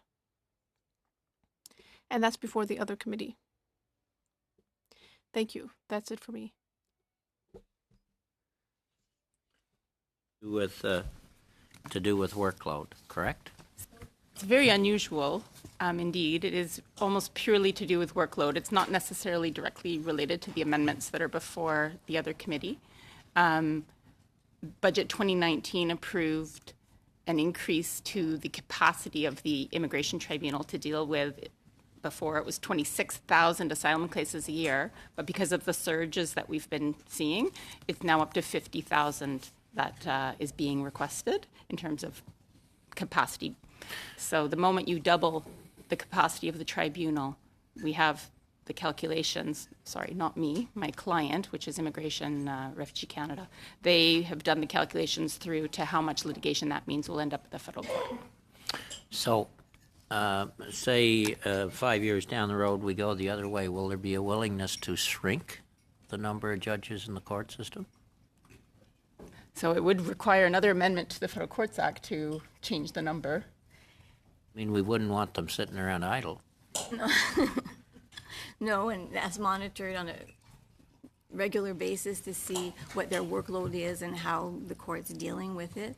And we can't say ahead of time, those judges wouldn't be removed because for judicial independence, once a judge is appointed, you wouldn't be able to do that. But the need for new judges because of other initiatives would be taken into consideration. We would know that there's other things happening that will require those judges. But you could reduce them by attrition, right?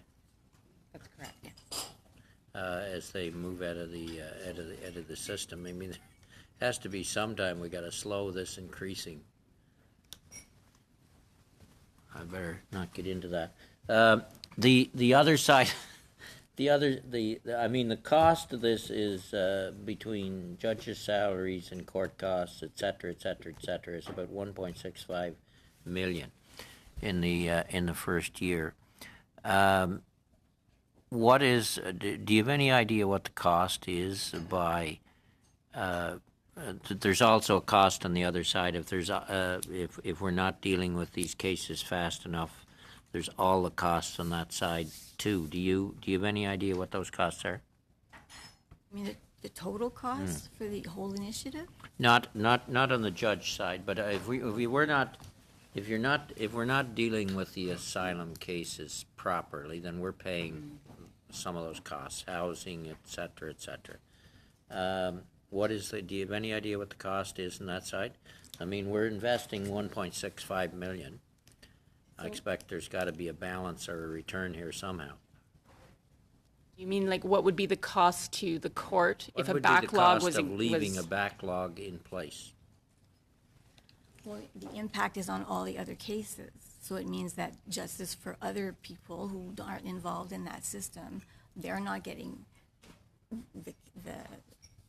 They're not getting justice. They're not getting justice, and they're waiting a long time to get that, and it bogs down the court, and therefore it creates it's a bit of it creates other effects also. Okay, Mushroom Manufacturer. Any other questions on the Federal Courts Act, Division 17?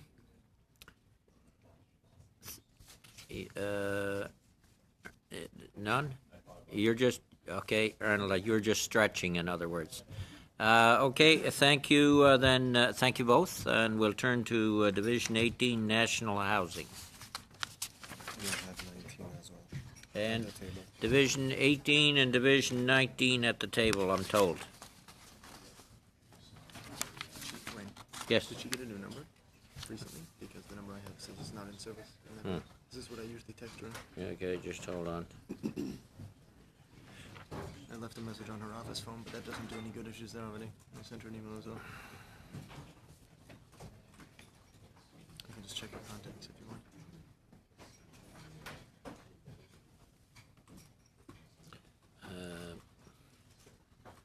Geez, I had it here.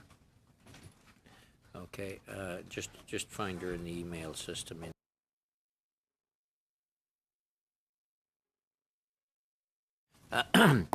Okay,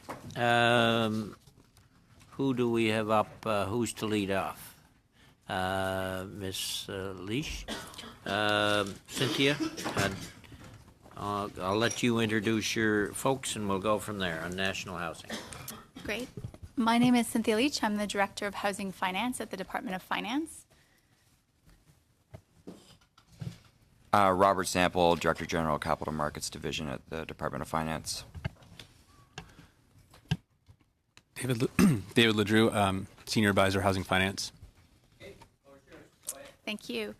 Division 18 of Part 4 of the National Housing Act amends the National Housing Act to allow CMHC the legislative authorities to deliver the first-time homebuyer incentive announced in Budget 2019. The first-time homebuyer incentive is a unique financing model that will help make homeownership more affordable for first-time homebuyers. The incentive would provide eligible first-time homebuyers with funding of 5 or 10% of the home purchase price. This would give eligible first-time homebuyers the ability to lower their borrowing costs by sharing the cost of buying a home with CMHC. The buyer would repay the incentive later, for example, on resale. The amendments allow CMHC to acquire an interest or right in a housing project that is occupied or intended to be occupied by the owner of the project, and to make an investment in order to acquire such an interest or right. The amendments also clarify that the Minister of Finance will approve terms and conditions for the incentive program. We're available for your questions. Okay, Mr. Sabara and then Mr. Dussault. Thank you, Mr. Chair. Any estimation how many first-time home buyers this plan would assist? The department has estimated that the program could assist up to 100,000 buyers over the 3-year Over the 3 program. years? Okay, and when do we anticipate the structure to be put in place? So as the budget announced, the implementation is planned for September for the first-time home buyer incentive. September. Okay, I'll stop there. Mr. Dussault, then Mr. Viersen, and then Mr. Polyev. Donc, vous allez acquérir des intérêts. So, you will be funding about perhaps 10% of the house purchase price, that's correct? Grâce à ces deux articles, mais même si c'est Well, thanks to these two proposals, you're going to be able to acquire interest up to 10% of the value of a house in Canada.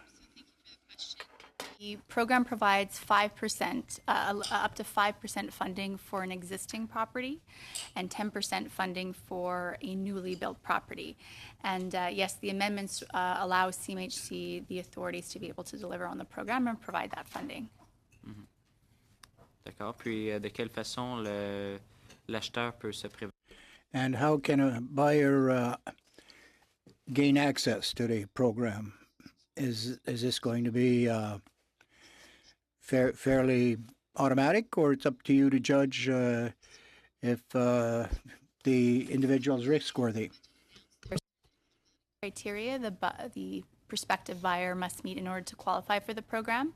This includes an annual household income limit of $120,000, as well as a mortgage loan to income limit of both the first insured mortgage and the incentive of 4 times. And then beyond that, the program, there's still terms and conditions to be decided by the Minister of Finance, and those will be released in the coming months. Puis, dans un scénario où le programme va être élaboré. And when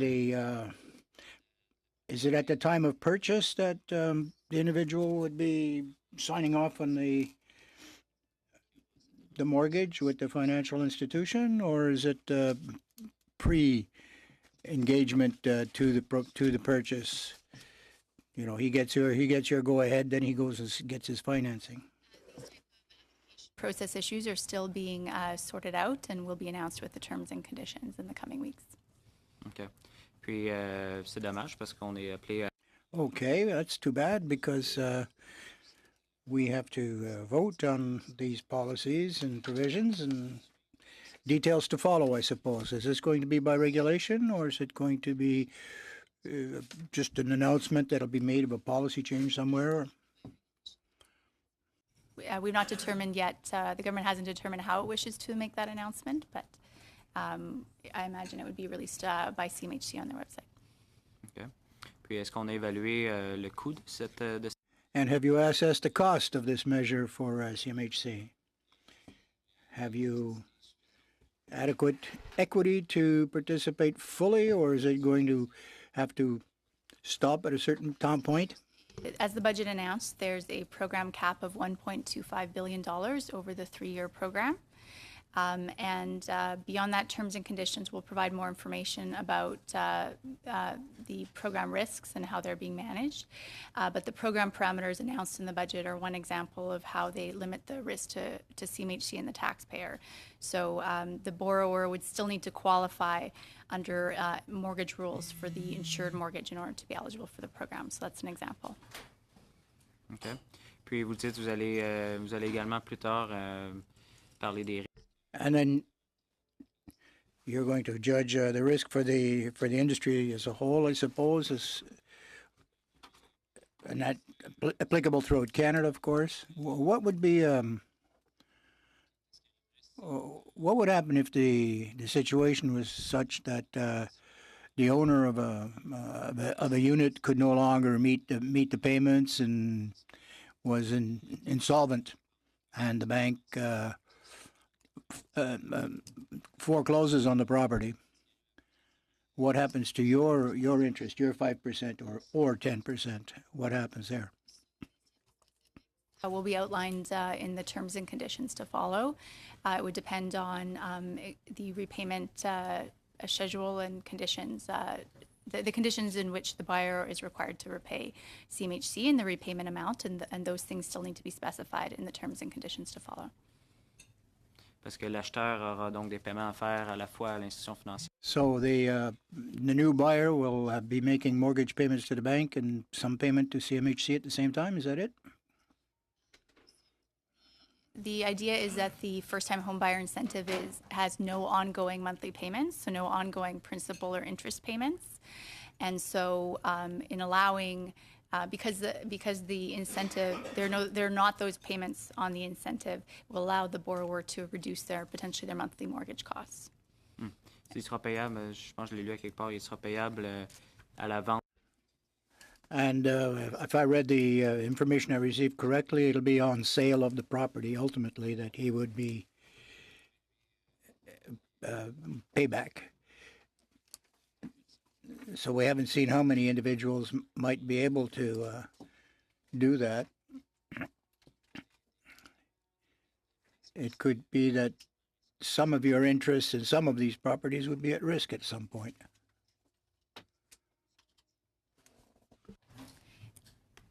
Sorry, what was the last part of the question again? Et si vous avez évalué le nombre de personnes qui... Have you evaluated the number of individuals that would be in a situation of default, and would this cause you any particular, is there a sort of a level of risk that would become problematic? We haven't evaluated each case-by-case situation, but we have developed a number of scenarios on a risk analysis basis. We still don't know which market these buyers are going to buy into, and it's quite variable from region to region in the country, as Cynthia said. It's not a case-by-case risk analysis. It's more a trend or a macro analysis. Okay, well, it's unfortunate we don't have more granular information, Mr. Chair. Turn to first Mr. Polyev and then Mr. Verson. Thank you, Madam Leach, for your presentation. In the event of mortgage default loss, who would first take the hit? The Canadian taxpayer through CMHC or the bank? So it depends on the structure of the program, exactly the legal structure of the first-time homebuyer incentive, and that has not been announced yet. So that will be something announced as part of the terms and conditions. What is the highest price of a home that for which a buyer would qualify for this kind of incentive? So it's a function of both the borrower's down payment on the insured mortgage as well as his or her income. So because there's the $120,000 income limit as part of the incentive, for a borrower at that income limit, the maximum house price range would range from about $505,000 to about $565,000 approximately. So it increases with the higher borrower down payment. And of course, the first mortgage has to be insured, and insured borrowers have occupy a different market segment than the overall market. So first-time home buyers tend to be insured by, or rather the other way around, insured buyers tend to be first-time home buyers who purchase lower-priced properties as they just get into the housing market. And you said the first mortgage, you imply that there would be two mortgages on the house. Well, it's not, the exact structure is not determined, but the idea is that the borrower has to qualify initially for an insured mortgage in order to be eligible for the incentive. Before even taking into consideration the effect of the incentive on the buyer's ability to support the borrowing costs. The prospective borrower would have to qualify for an insured mortgage, yes, under the existing mortgage rules. That wasn't my question. The question is, would they have to qualify without the incentive first and then receive the incentive, or would the incentive itself be taken into consideration when determining whether or not the buyer qualifies? I guess you could say the incentive would be taken into consideration to the extent that the incentive reduces the size of the initial insured mortgage.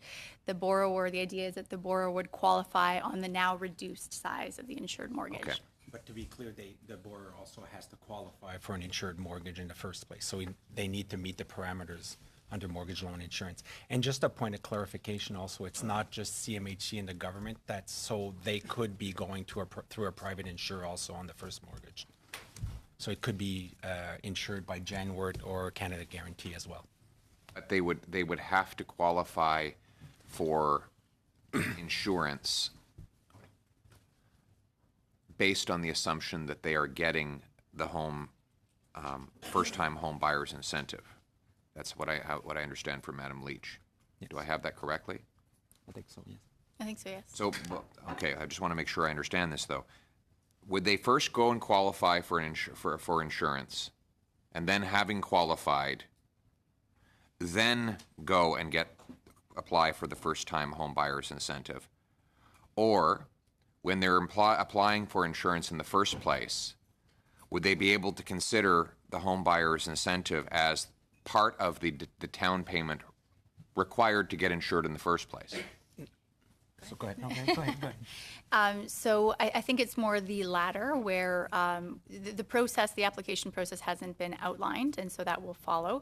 But the idea is that in applying for the insured mortgage, it should take into account that the availability of the incentive, if the borrower qualifies for it, would be able to reduce the size of the insured mortgage. And so that insured mortgage would be the basis, that insured mortgage size would be the basis on which they would qualify.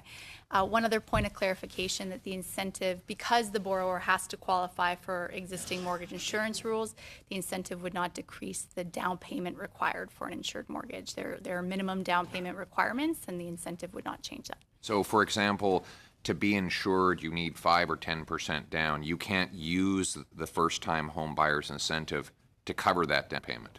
Yeah, so the down payment varies from a minimum of 5%. Right. And it goes up to about 7.5% at the $1 million price limit. As you said, the incentive could not be used to reduce that. Rather, the incentive is used to reduce, similar to a down payment, though, it reduces the size of the insured mortgage. So it allows you to reduce the size of your insured mortgage without increasing your down payment, therefore lowering your borrowing costs. Okay. You said that you expect 100,000 people per year to use this for 3 years, or 100,000 over 3 years? We've estimated 100,000 over the 3-year program. And if that is fully subscribed, will there be any more? Does the budget provide for any additional funds, or is it capped at this level for now? The budget announced program funding up to $1.25 billion. Which is enough to give 100,000 people this incentive? Well, that's to be determined. There's a lot of unknowns with respect to the program, including borrower take-up. And I'm talking about the maximum, though. So assuming that there is borrower take-up and all of that, are we capped? Are we more or less capped at about 100,000 buyers who will benefit from the first-time home buyer's incentive? The size of the first-time home buyer incentive that each borrower takes on, that's a variable that needs to be worked through as there is borrower pickup. So the program parameter that we could speak to is the $1.25 billion envelope. Okay. Will if the value of let's say that CMHC through this program takes a 10% share in a first-time home buyer's house, and that house is purchased for $400,000, and the market takes off, and over the course of a few years, it doubles in value, and it's now an $800,000 house. Will the amount that the home buyer has to pay back to the government now have risen to $80,000?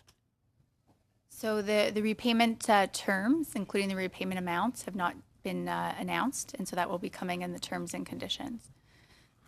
That's a little strange because Evan Siddell, who runs CMHC, has said publicly that the repayment to the government will go up if the value of the property increases. So why is it that he believes that those terms are determined when finance officials do not?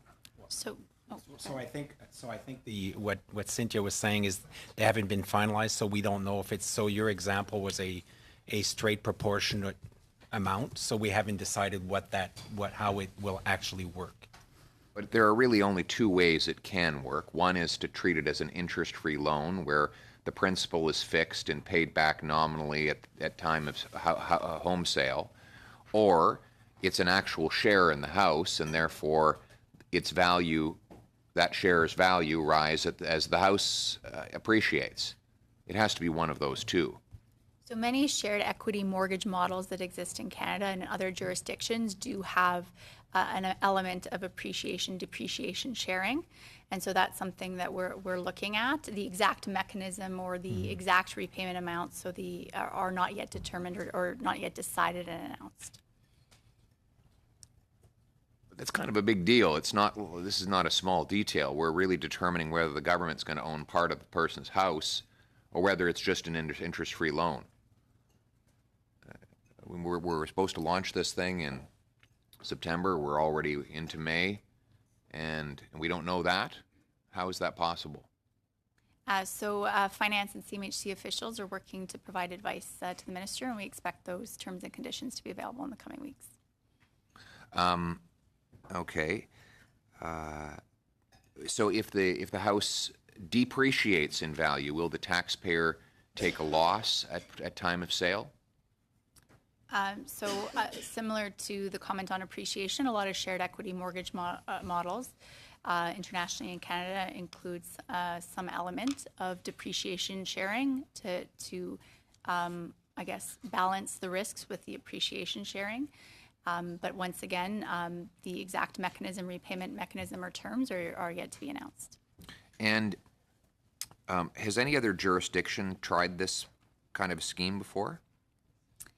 Yes, so there are examples in the United Kingdom, for example, as well as within Canada. And are they still in place? Are they still being offered? I think there's a mix. Yes, some of them are still being offered, some of them are not, and I can't at this moment speak to the particulars of each of those, why some may or may not be, but we could get back to you. And there are some that are still not government ran, but they're a non-profit ran in Canada, as Cynthia mentioned, that are still up and running. But the one run by the British government, is the British government still offering this? I'd have to check. We can get back to you. I understand the British Columbian government started a similar initiative. Is that the one you were referring to, about the one in Canada? As Michelle said, there are several in Canada, some by the not-for-profit sector. The BC, I believe the prior BC government did have a program. Is it still operating? I believe not. Okay. I want to understand how this is being financed. Will any of the funds come from the CMHC's reserve capital? So this program will be separate from CMHC's commercial mortgage insurance and securitization businesses. It will be funded via loans from the Crown Borrowing Program. So it'll be a loan from the consolidated revenue account? Basically, yes. Will the funds be provided? Yeah. So does money provided to the CMHC through this program impact the budgetary balance of the Government of Canada?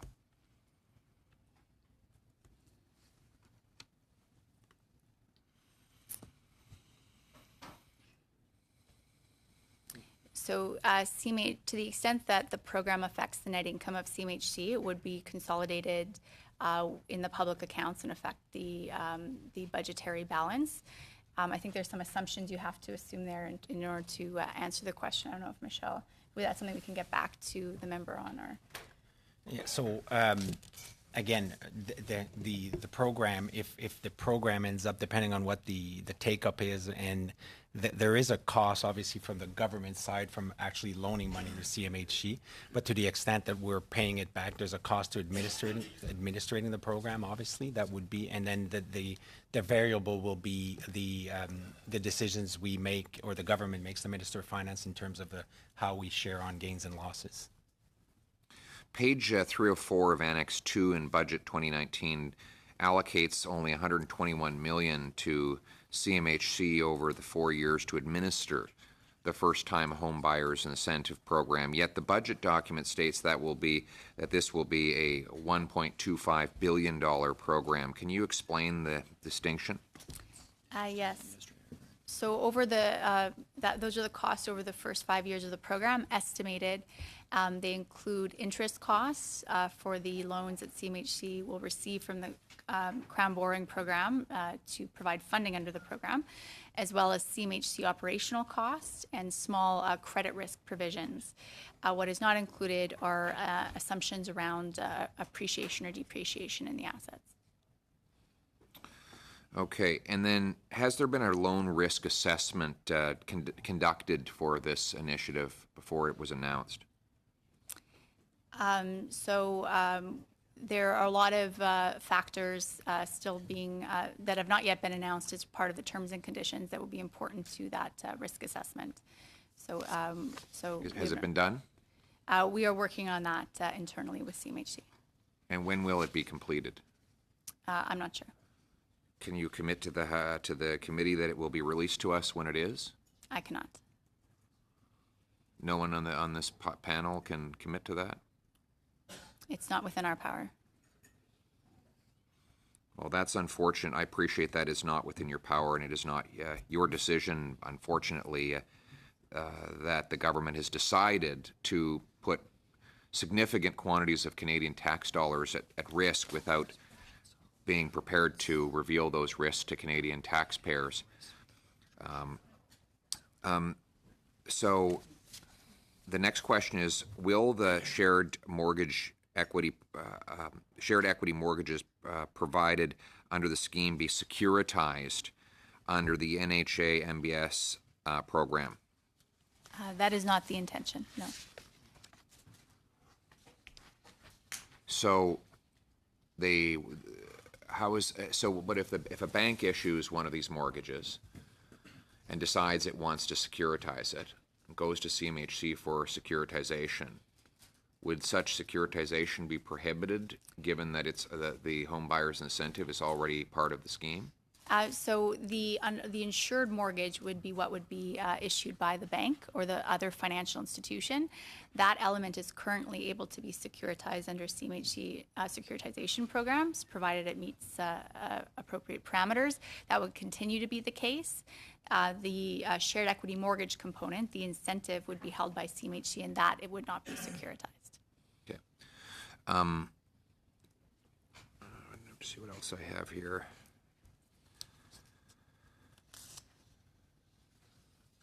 Has the government or the department ever considered allowing shared equity mortgages to be provided by private lenders?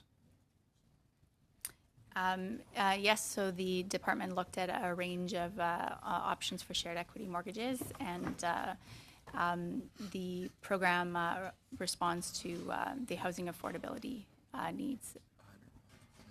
Yeah, as well, there's another initiative announced in the budget below the incentive, which is the Shared Equity Mortgage Provider Fund. So CMHC will provide $100 million in loans to existing shared equity mortgage providers or prospective shared equity mortgage providers in the non-government space, so the not-for-profit or private sector, to try to encourage increased activity or participation in that space. And how many mortgages are issued by not-for-profits and private sector lenders right now? I do not have that number on me. Would you? No. Are we talking just shared equity mortgages, or? Shared equity mortgages, yeah. I don't have the numbers of all of them, but I know that Options for Homes in Toronto, which primarily does business in the Toronto area, has issued, I think, something like 2,700 over its history. I can't remember how long they've been in business, but They've This issued is a 26. particular organization you're Yeah. referring to. Okay. Will these shared mortgages have, shared equity mortgages have a maturity date, or will they simply mature at time of disposition of the house? So that would be part of the repayment triggers that are currently being discussed and will be part of the terms and conditions to follow. Will any interest ever be charged on these, on the shared portion of the loans? So the budget announced that while the incentive is outstanding, there will be no ongoing monthly payments, so no ongoing principal and interest payments. Beyond that, further details will be available. In So the there could terms be and maybe some interest charges that come at the end, at the time of the home sale? The terms and conditions will specify the total, the repayment amounts and triggers. Okay. Will homeowners be able to make lump sum or early payments against the shared equity mortgage loan? So that's a good question. Once again, that's something that's going to be specified as part of the repayment triggers and the terms and conditions to follow. So if someone, for example, got a better job than they thought and made extra money, or inherited more likely dollars from a deceased parent, you can't tell us if they would be allowed to just pay this off to get it off their personal balance sheet. I cannot tell you at this time, but it is something that's being discussed. Public accounts documents for 2018 show that CMHC has paid a special dividend of $5.6 billion to the Government of Canada. The process of CMHC paying out dividends to the federal government is a fairly new one. Will the funds for the shared equity mortgage program be provided through these dividend payments to the consolidated revenue account?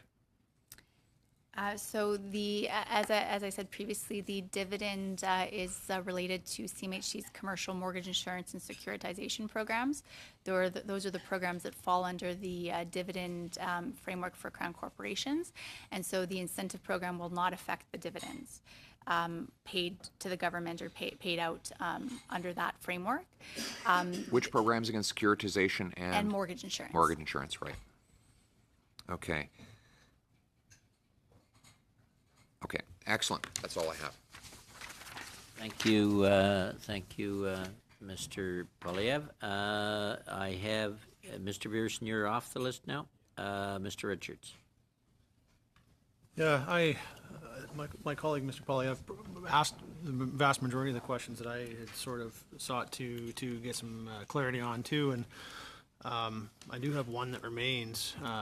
However, I will point out that I know it's not the fault of the officials here. It certainly lies squarely on the government itself. But you know, this is very troubling that we don't have any of the answers. Just about every question that was asked there was not an answer for, no detail provided, and we're expected to vote on an initiative of this magnitude where we're talking about, what was it, $1.25 billion, and having no knowledge of how this will be structured or what the outcome will be and whether taxpayers will be exposed to any kind of risk. This is quite troublesome.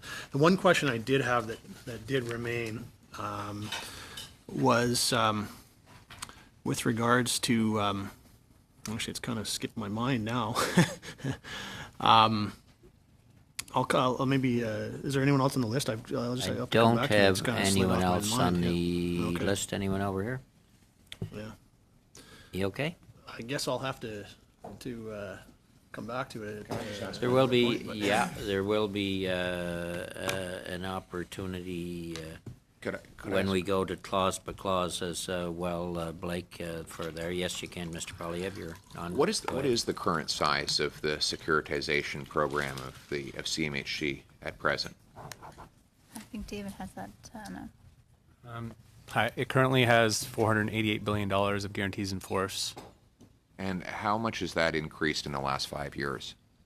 The last 5 years, I don't have that number, but in the last year, it looks like it's increased about $16 billion. 16 billion. Would you be able to share that information with the yearly book of CMHC's securitization program and its size with the committee? Yes, I can. I suspect you can pull it out of the annual reports, but Just send it to the clerk and he'll distribute it to the committee as quickly as you can. Mr. Richards is on deck now. It came back onto my mind again. So the one question that I had remaining was about the effects on pricing.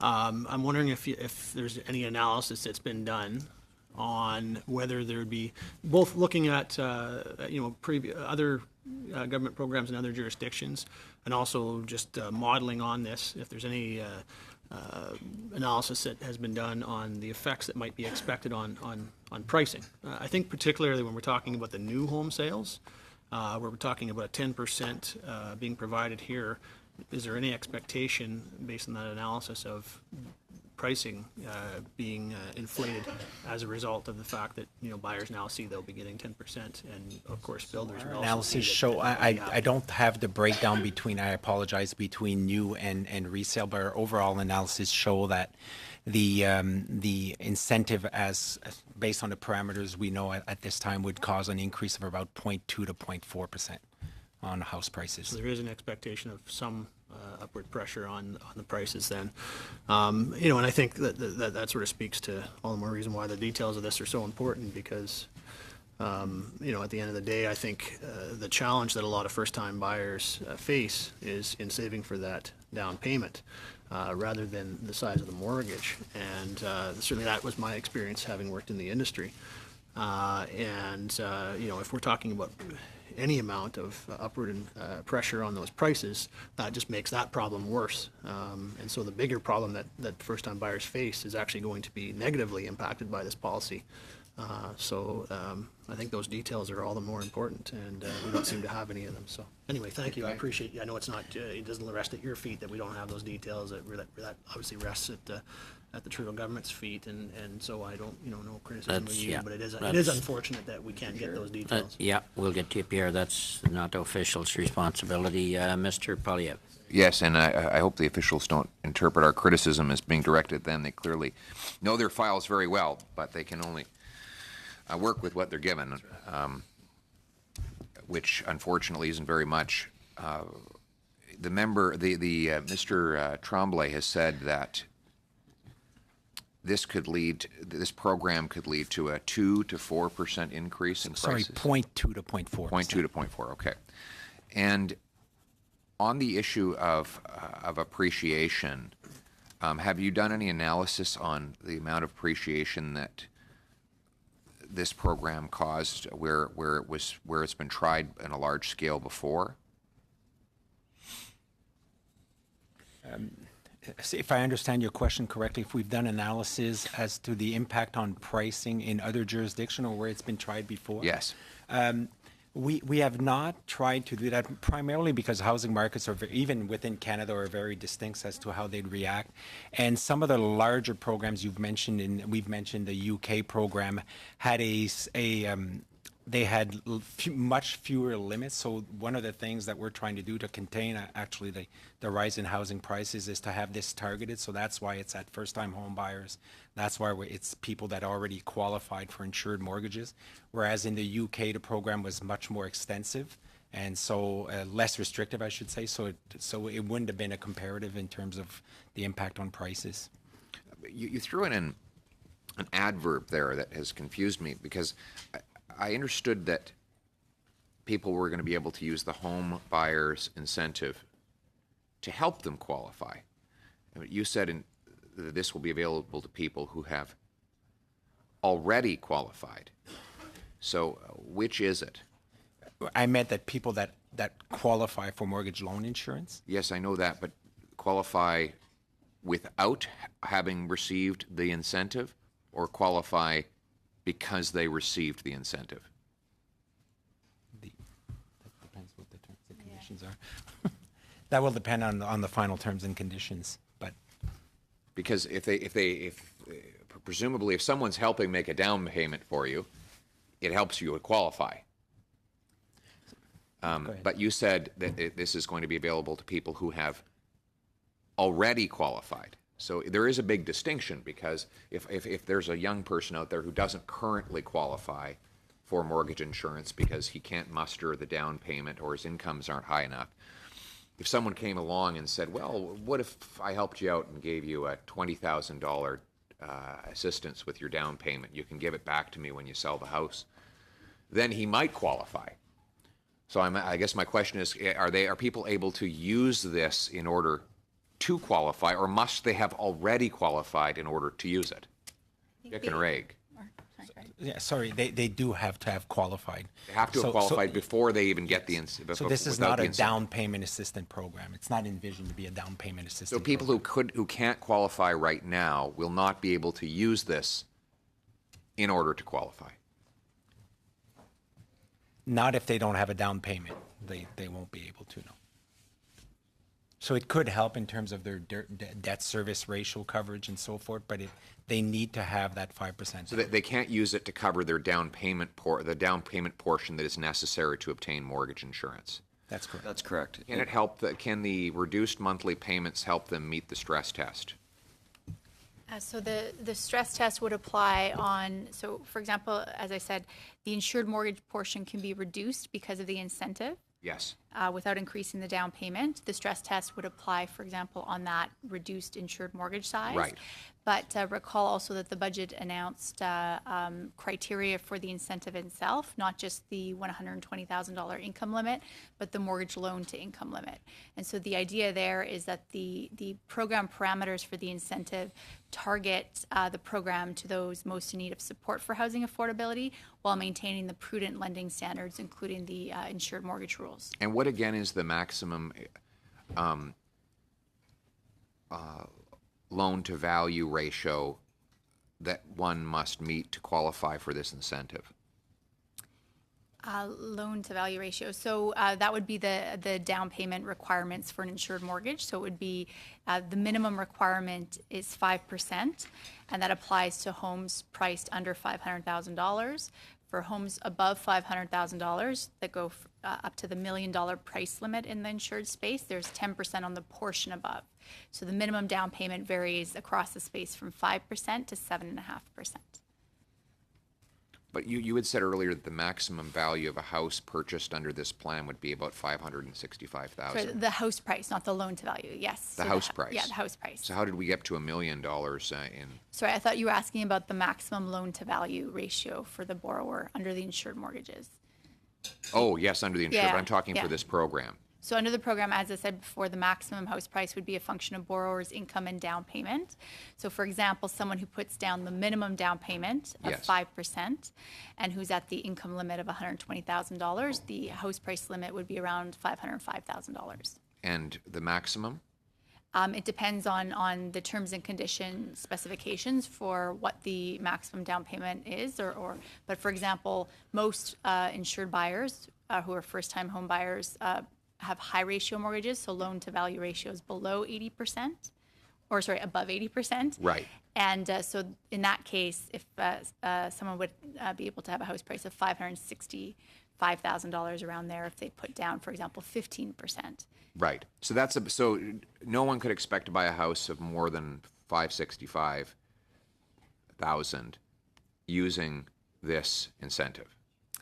So those are the house price ranges Right. applicable to the incentive. As I said before, the insured market To the space. incentive, I mean. Yes, and the I'm only referring to the incentive here Yeah. at this point. Yeah. But because the incentive applies, there's a requirement that the insured, you must have an insured mortgage. This is targeting first-time home buyers who typically have insured mortgages. And as I said before, the house price ranges in which they buy or tend to be more entry-level housing. And so the market-wide house prices are not really reflective of the house prices in this particular space. So the house price ranges we just discussed cover a large majority of insured buyers based on our data. And one final question about the overall direction of government policy with respect to CMHC. It has been the objective of the federal government for roughly the last 10 years, maybe a little shorter, 9 years, to de-risk CMHC, de-risk the taxpayer, and put the risk in the hands of the banks, frankly, who profit from the mortgage. So let's match profit with risk. basic market principle. And CMHC has been very diligent in that respect to try and achieve that goal. And does it not seem like we're now going in cross purposes by increasing CMHC's risk and the amount of skin the Canadian taxpayer has in the property game? So the program, as was stated before, the program balances the need to target housing affordability with maintaining prudent lending standards. And so some of, as Michelle alluded to, some of the program parameters are intended to contain risks to CMHC and to taxpayers, and further information on that will be available in the terms and conditions. How big is the mortgage book, insured mortgage book of CMHC right now, Mr. Drew? $448 billion. That's stayed constant now for about, what, 6 years? You can correct me if I'm wrong, but it's been trending downwards. Yeah, that's what I thought. Will this reverse that course? Because the $1.5 billion, that's just an accounting cost. Well, there's a $1.25 billion cost associated with it. It's just an accounting cost. But it doesn't reflect the amount of on the CMHC book, which will be much larger, presumably. So it depends. I can take that question. I can say so. It depends if you're talking about our insurance book or the shared equity mortgage, because obviously, as Cynthia pointed out, they're separate. Their shared equity mortgage will be on our balance sheet. In the balance sheet. In the federal government's balance sheet, or the CMHC. Well, our balance sheet, which ultimately, obviously, gets consolidated in terms in the government. But the reality is the mortgage loan insurance space, like not just CMHC but the whole, is actually potentially going to go slightly down because of this program. Because some people might, it might have some small because impact. Presumably the idea is that the mortgage would be reduced. Yeah. Because it would be absorbed by the. Okay, I understand. All right, thank you. Interesting discussion, folks. Mr. Dusso.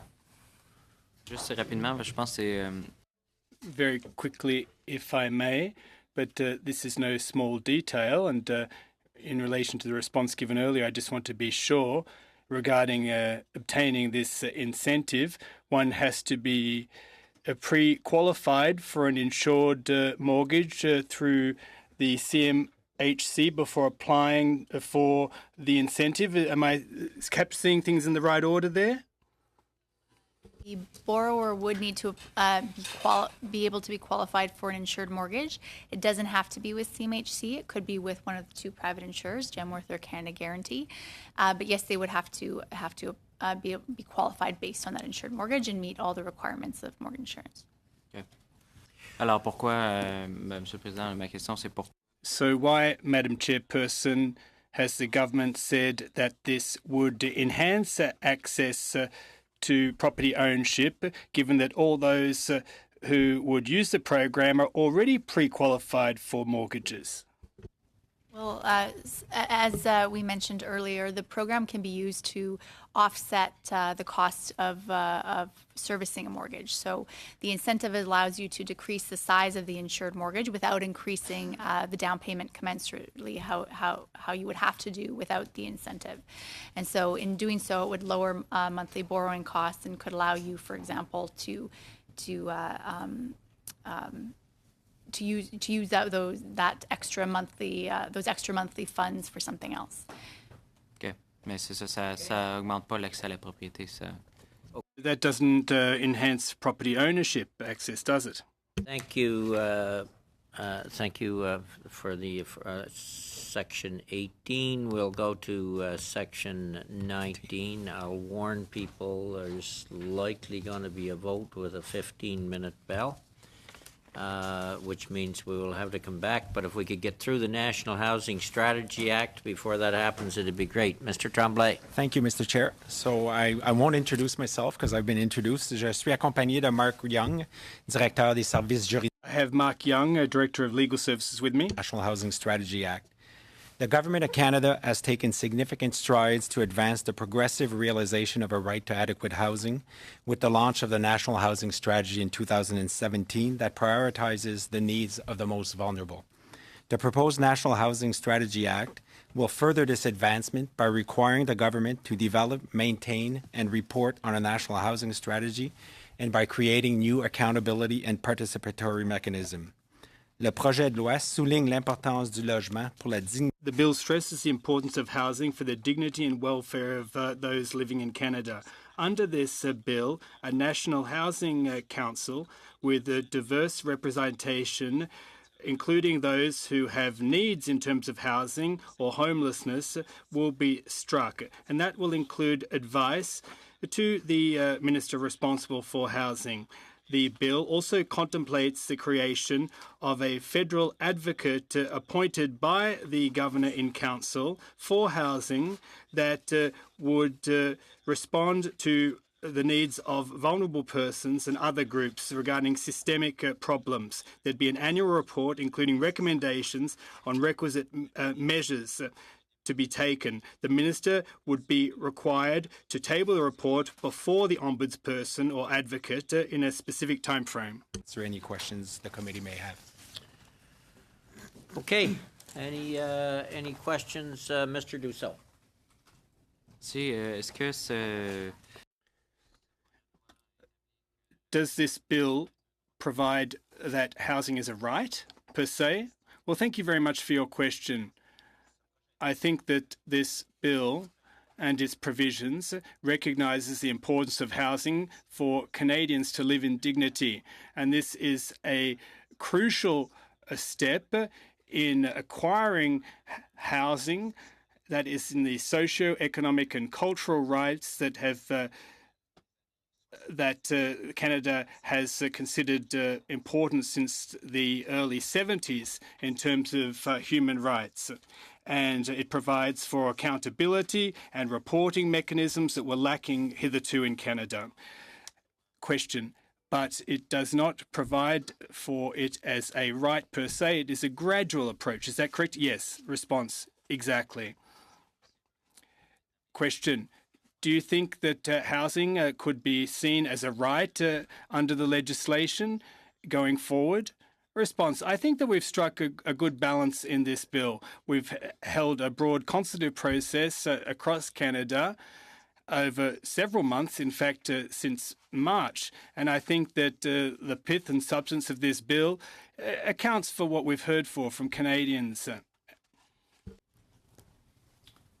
No further questions. Then thank you all for a very fruitful discussion. I think it was a very interesting exchange, and I have to say, Ms. Leach, you know your stuff. Thank you very much. Turning to Poverty Reduction Act, Division 20.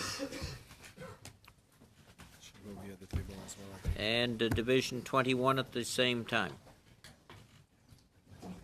Veterans Wellbeing Act.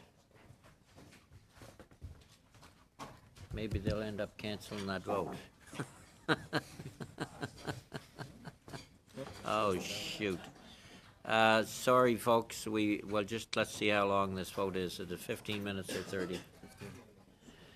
Folks, we'll have to, just get you to the table. The bell's just started to ring. We will have to adjourn because it is a 15-minute bell, and we'll probably be back in half an hour. You want to suspend? We will suspend.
shall reconvene, and we'll start with the Poverty Reduction Act. Karen Hall, Director General, Social Policy Directorate, and you, Valencourt, Senior Director, Social Development Policy.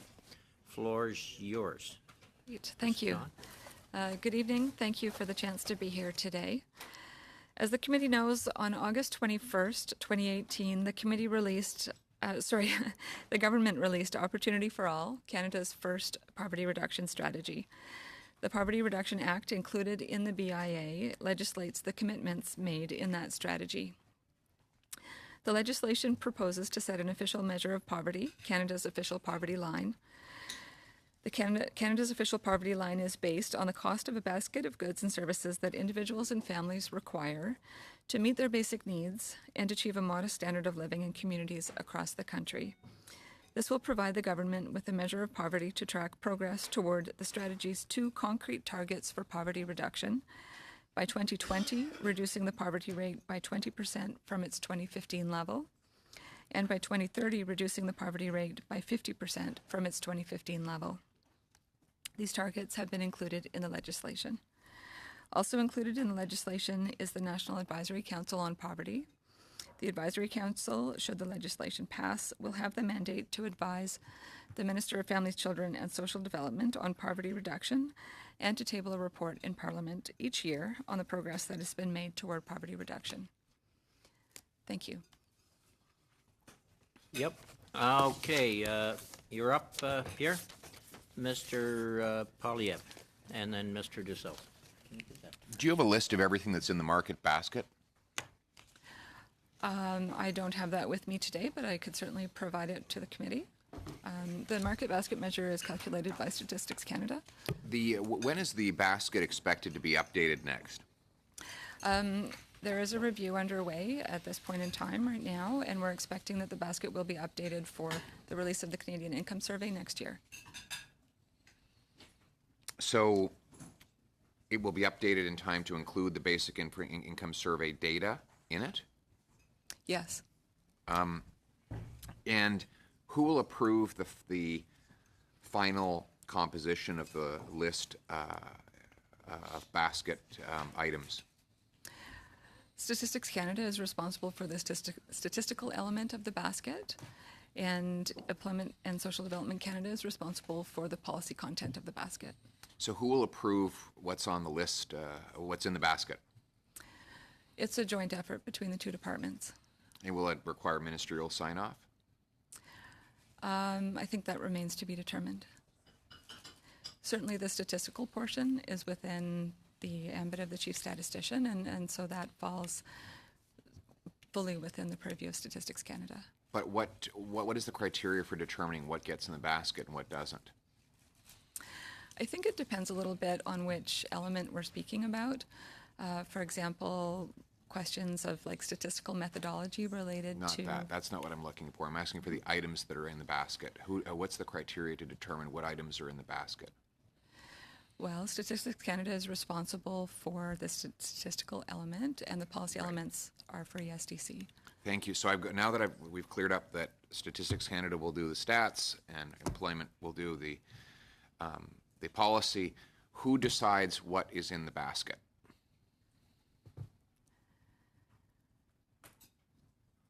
So I think I would just respond again. The question of what is in the basket, the statistical elements are decided by Statistics Canada, and the policy elements are decided by ESDC. So I'll define what I mean by basket then. So the market basket measure is based on the assumption that there's a certain number of goods and services that a person needs to have a modest standard of living. Mm-hmm. If you add something to that basket, then you increase the number of people who can't afford it. If you subtract something from the basket, then you reduce the number of people who can't afford it. In other words, the poverty rate can move up and down based on what's in the basket.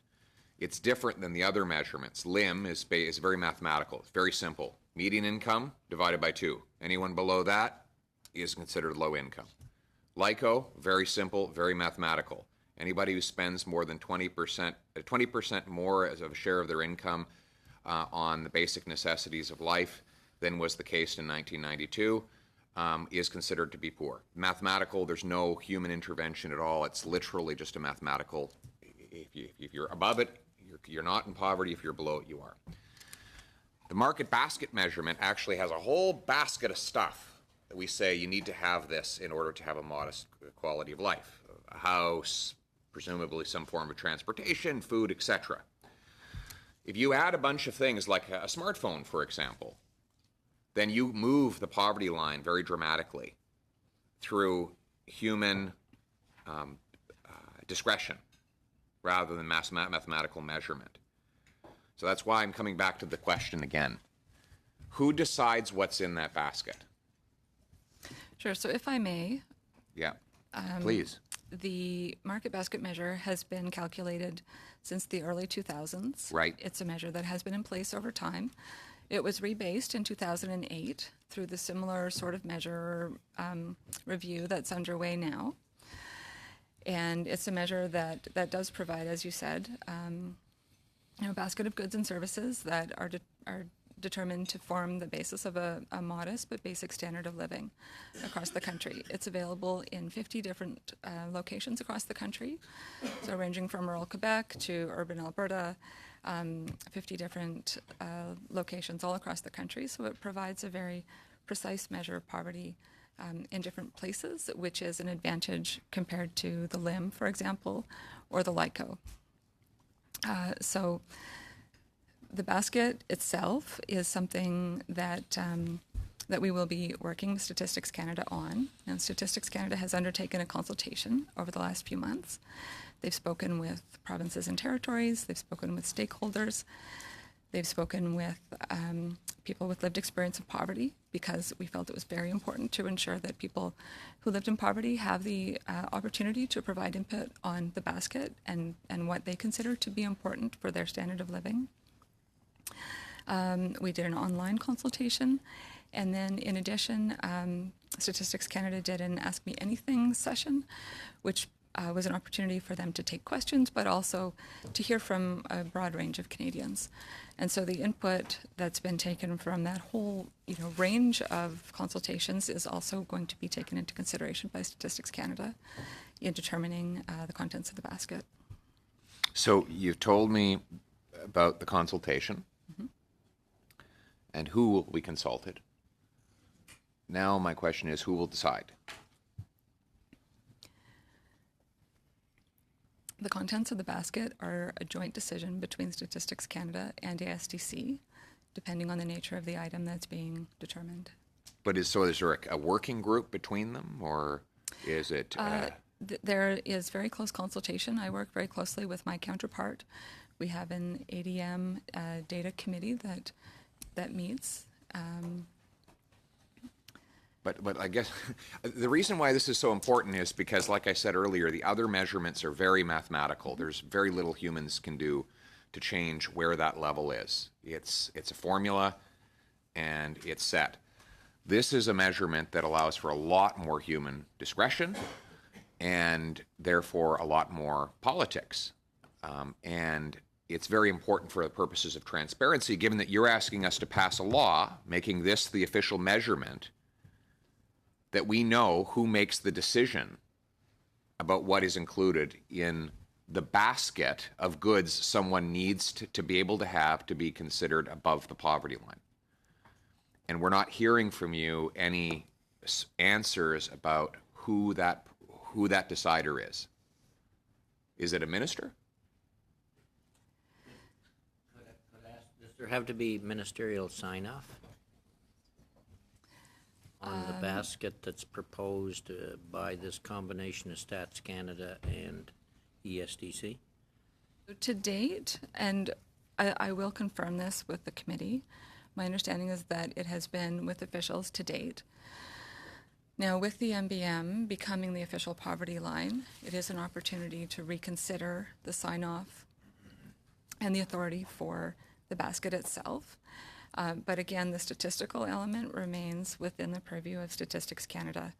So for example, it's important that the basket include a measure of transportation. So previously, under the 2000 base, it included, I believe, a Chevy Cavalier. And then for the 2008 basket, that was updated to a more recent model of car. And so now the question would be, is it appropriate to have a car or a vehicle for transportation within the basket? And if so, then Statistics Canada will determine how that should be measured. But with new technology, are you going to add new things? Like, does someone need to be able to afford it to have a tablet? To be a wireless tablet in order to be considered above the poverty line? Well, I think the basket evolves with time. So, for example, previously there was a measure in the basket related to videotape rentals. And so that is likely no longer a cost or an appropriate thing to include in the basket. It may be that a phone package with data and cellular is an appropriate thing to be determined, to be included in the basket. And that remains, something that we will be looking at. It's sort of modernizing and updating the basket to ensure it remains relevant. For example, looking at the measure of nutrition that's included in the basket. So there was a measure used in the past. Statistics Canada is working with Health Canada to look at the basket for nutrition. For clothing, there's a very specific set of clothing. I believe it's 2 pairs of shoes per child per year. And so there's a question about whether that should be a bit more discretionary, because different families will need different types of clothing, but still having an amount for clothing within the basket. I mean, just put on the record that the challenge for people over time is that as you're adding these things into the basket, you're going to be changing the measure. So you could have a vast improvement in the overall quality of life for lower income people, vast improvement, and yet still see the poverty rate go up. If you're adding things to the basket that literally didn't even exist 10 years earlier, then effectively what you could be doing is you have the same group of people who are earning more, living longer, are healthier, are more educated, happier, more satisfied, and yet the poverty rate keeps rising because these unknown people in the bureaucracy or at the political level are putting more and more stuff, more and more things into the basket. Or theoretically, they could be taking things out of the basket and therefore artificially lowering the poverty rate. What assurance can you give us that that doesn't happen using this measure? If I may, yeah, thank you. If I may just point to the draft legislation there's a review provision in the legislation that speaks perhaps a little bit to what you mentioned, and the legislation provides for StatsCan to determine when a review must be conducted. So, it's if you're looking for it, 7 sub 2. So, it's supposed to be reviewed on a regular basis as determined by Statistics Canada to ensure that the basket as it exists is allowing for people to have like a reasonable sorts of services and goods that allow to meet a modest standard of living. I realize that there's going to be a review, but conducted by people. But you have 10 people do a review, and 10 people come back with different answers as to what needs to be in a basket to have a modest standard of living. I think the average teenager would tell you it's absolutely unreasonable to be a 13-year-old without an iPhone. Their parents might have a different opinion. In fact, parents themselves might have there might be 10 different opinions in 10 different households. And the fact that this is not a mathematical-based definition, but it is a definition based on a review by officials and by politicians means that definition could be a moving target. Do you have anything to address that problem? I think, to the issue about whether the content of the the objective of the review is to make sure that the basket gets updated on a regular basis to make sure that that basket of goods and services allow a Canadian family to meet Have a modest- basic needs. Yes. Again, okay, thank you. Exhausted that line, but the market basket, once decided, that information is made public? Yes, it is. Statistics Canada has robust publications on the contents of the basket. It is my understanding that there is an intention to release a What We Heard report in the coming months that will summarize the consultation and provide additional information.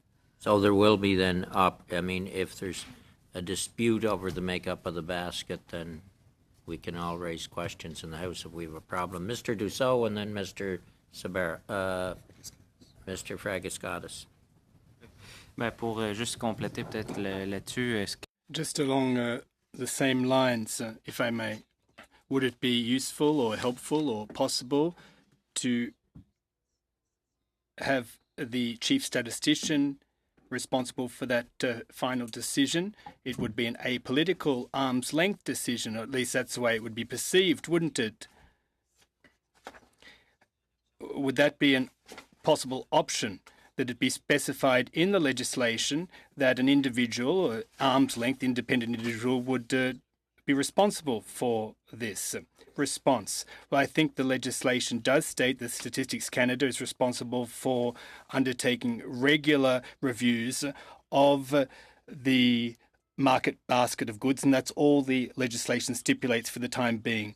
Question, well, I'm speaking more to my colleagues around the table here, but perhaps we could explicitly place that power with an individual, an independent individual, rather than leaving that kind of decision-making vague in terms of responsibility. Now, the official threshold, well, at Clause 8 of the legislation, it states that there may be other measures, potential measures, that are listed in an appendix, and that appendix could be subject to amendment by order in council, by the Governor in Council. And that would open the door to other types of tools that wouldn't be, in fact, published in the legislation. It would be in the schedule or the appendix, but for the time being, there's nothing listed in that schedule. So what would prevent the minister from setting other kinds of measures or tools by order in council? Flexibility into the future. The strategy itself does include a dashboard of indicators. So we do have the market basket measure, the official poverty line, as sort of the headline or the first among equals of the indicators. There are 12 other indicators that are laid out in the strategy itself that provide a view of the multidimensional nature of poverty, ranging from food security, literacy, asset resilience, etc. So those indicators together provide a fuller picture of poverty across Canada and complement the market basket measure. The provision in the Act does allow specification of additional measures to be in legislation. For the moment, the market basket measure is specified, and then we'll have the dashboard of indicators. It's intended that the dashboard will be made public and will be available on the Statistics Canada website in due course. D'accord, donc un tableau de bord. I see. So it's a dashboard of indicators that don't necessarily comprise the market basket, but rather a slew of indicators that would allow us to determine what the poverty line is and to reach targets. Well, indeed, that's a good way of describing it. A draft board, which does reflect poverty issues that aren't limited to an individual's income. The poverty is multifaceted, and this kind of dashboard would provide for more fulsome information when it comes to seeing this issue from various angles, i.e. poverty. But again, I defer to my colleague. The legislation sets out a schedule, but in the bill itself, the poverty line per se has been envisaged. which we'd be pleased to provide to the committee. And so the page 14 of the English version of the strategy specifies the full list of indicators. So there's, of course, the market basket measure first, and then there are 4 indicators for each of the 3 pillars of the strategy. So the dignity pillar, which focuses on lifting Canadians out of poverty by ensuring basic needs are met, includes food security, unmet healthcare needs, unmet housing needs and chronic homelessness, and deep income poverty. The opportunity and inclusion pillar, the indicators relate to helping Canadians join the middle class by promoting full participation in society and equality of opportunity. And those indicators focus on literacy and numeracy, youth engagement, relative low income, and the share of the population in the bottom 40% of the income share. Pardon me. And then the third pillar focuses on resilience and security, supporting the middle class by protecting Canadians from falling into poverty, and by supporting income security and resilience. And so the indicators under that pillar include the median hourly wage, poverty entry and exit rates, the average poverty gap, and asset resilience. And so it's intended that all of these will be made public. It's all existing Statistics Canada data with existing methodologies, but it will be grouped together in a hub or a single spot on the Statistics Canada website that will facilitate analysis. And the intention is that the full data sets will be available, so those who are interested can drill down and build tables, compare data, and have an opportunity to really get into the data to undertake analysis to the extent that they would like to do that. Okay, merci. Thank you, and if you can provide that information or the link to it, we'll find that. Mr. Fragiskatis, and then back to Mr. Polyev. Thank you, Mr. Chair. Thank you to the officials. Is Canada alone in putting in place the market basket measure as a measure of poverty? In other words, have other countries used it as a measure of poverty? The market basket measure is a Made in Canada measure focused on the Canadian context and circumstances. Okay. And in taking a Made in Canada approach, does it reflect the fact that we've never really had an official poverty line in Canada? I think it's fair to say that the market basket measure provides a view into what's required for a modest but basic standard of living in Canada. To date, there has not been an official poverty line for Canada.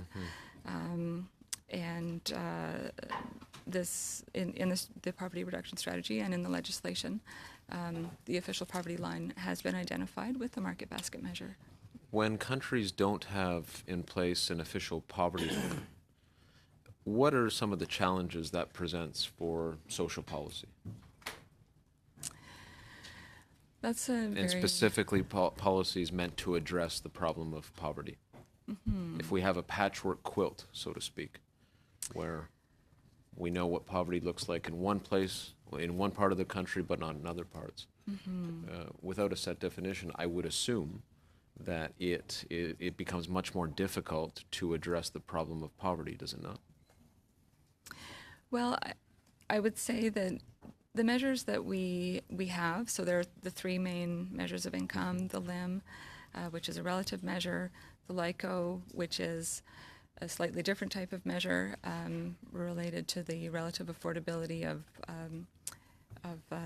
housing, shelter, and one additional measure. They provide a relative view into what Canadians can and can't purchase.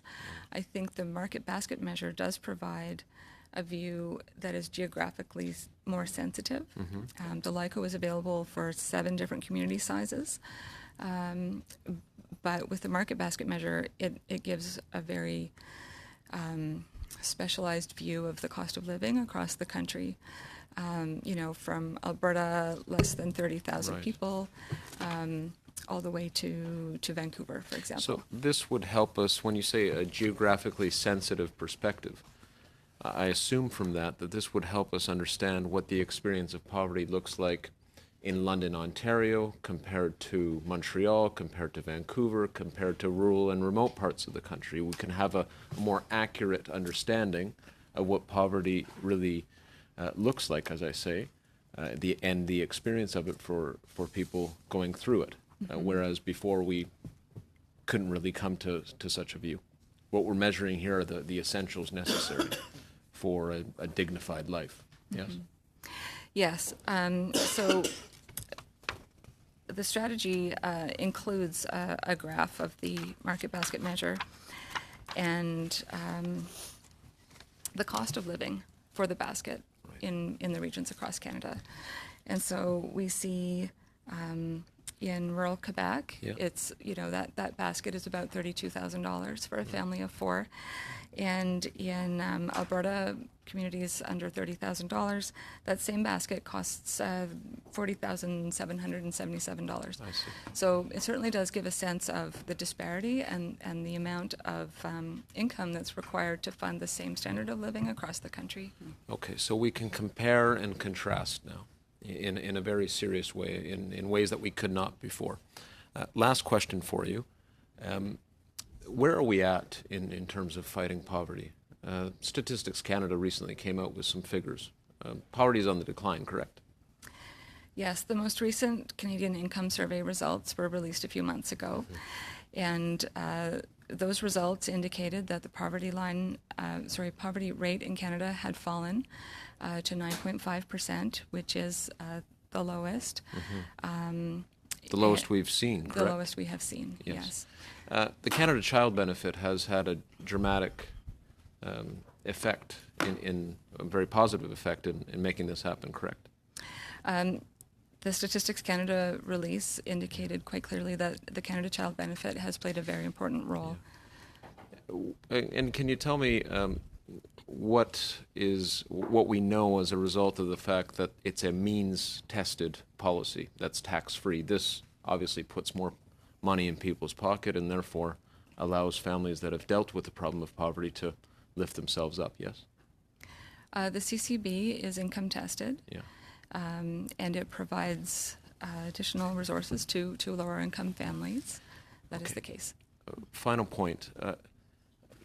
Refresh my memory. The Universal Child Care Benefit, the predecessor to the CCB, it was not there was a tax applied to it, correct? The Universal Child Care was Benefit not tax-free. It was taxable. Okay. Yes. Okay. Thank you very much. Appreciate it. Moving over to Mr. Polyev. Do you have LICO statistics from the year 2005 until the year 2015? I'm afraid I don't have those easily with me at the moment. They would show you the biggest drop in poverty in Canadian history under any government since the LICO was collected. They also show a significant drop in child poverty, which not only happened under the Conservative government, but also happened uniquely in the OECD during the Great Global Recession, where UNICEF literally singled out Canada and said, what the hell is going on over there? Poverty is dropping among children in the middle of a Great Global Recession.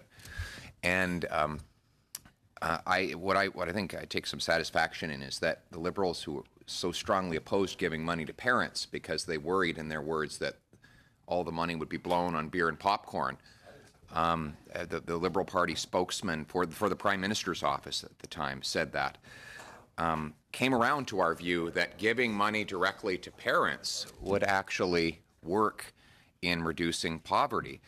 And so they adopted our policy and took it further. And we always we welcome that kind of plagiarism. They thought our policies were so good they wanted to do even more of them. And we're glad they did, because it's the right approach. And I think the debate is over now between the previous Liberal approach, which is let's pump money into bureaucratic systems and in favor of one day building up a government-run daycare program, over to a policy of giving money to parents because we trust that they actually know what to do with their own kids. And that has definitely been a success. Now, I wish that the market basket measurement had gone back to 2005. I think it came in place in 2006, if I'm not mistaken, right? When it firstly. I had thought it was 2002, but I can confirm that for Okay, the committee. if you wouldn't mind, I would like to have a look at the numbers on that, because I know that if you look at LICO, which is the longest standing consistently available measurement of poverty in Canada, we did see a historic drop under the previous government to record low levels, and that despite great global economic difficulties. My final question, though, is can we just get a confirmation that you will be sending a list of all the items that are currently in the market basket so that we can examine that list? Well, what I will undertake to do is to contact my colleagues at Statistics Canada and to find the most complete publication that they have available, which would include the methodology for the market basket measure. And so we will arrange to have that provided to the committee. Okay, but just wait a sec here. So are we going to get the list though? Because I didn't understand that answer. You said you're going to get the most complete list that's available. I would presume there would have to be a complete list available for the measurement to actually be conducted. So there must be a complete list. I understood that to be the case, Pierre, that the Statistics Canada would have the complete list available in their publication, and that will be provided to the clerk. Exactly. Excellent. Thank you. Okay, and you can provide that to the clerk, Madam Hall. Any further questions? No further debate? No child care benefit or anything like that? Canada Child Benefit? That debate is over. You won. All right. You won. Okay, we'll move on then. Thank you very much on Division 20. And we will turn to the Veterans Wellbeing Act with Ms. Elizabeth Douglas, Director General with VAC. Thank you very much. Thank you, Madam Hall and Mr. Valcott. Good evening, and thank you for the opportunity to be here. On April 1, 2018, the Education and Training Benefit was introduced. The ETB is a taxable benefit that provides up to $40,960 in funding for veterans with at least 6 years or 2,191 authorized paid days of Canadian Armed Force service, and up to $81,920 for veterans with at least 12 years or 4,382 authorized paid days of CAF service. This covers tuition, fees, supplies, and some incidental and living expenses for participants when they are attending school.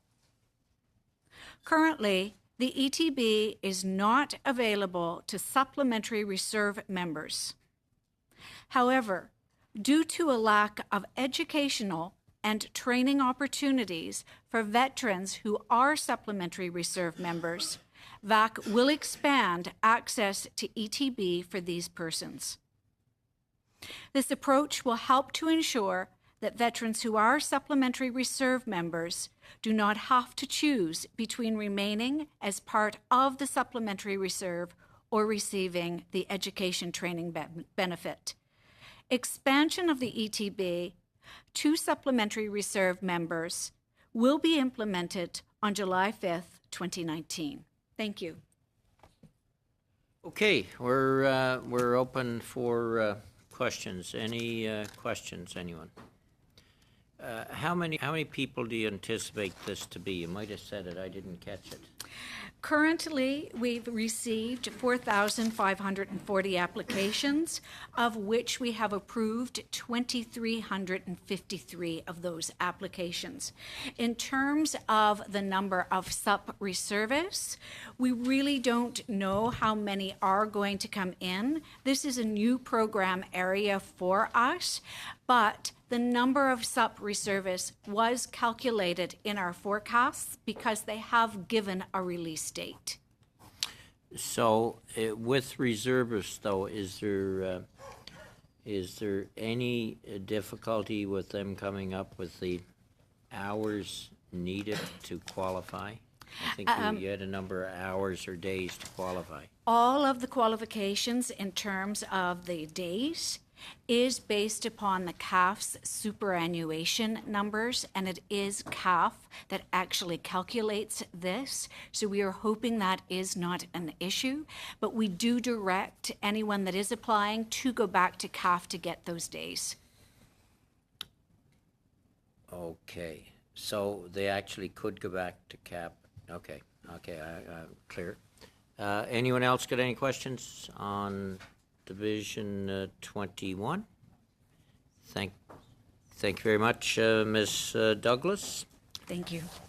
But it was nice of you to bring the sunshine to Ottawa from Prince Edward Island. Thank you. Indeed.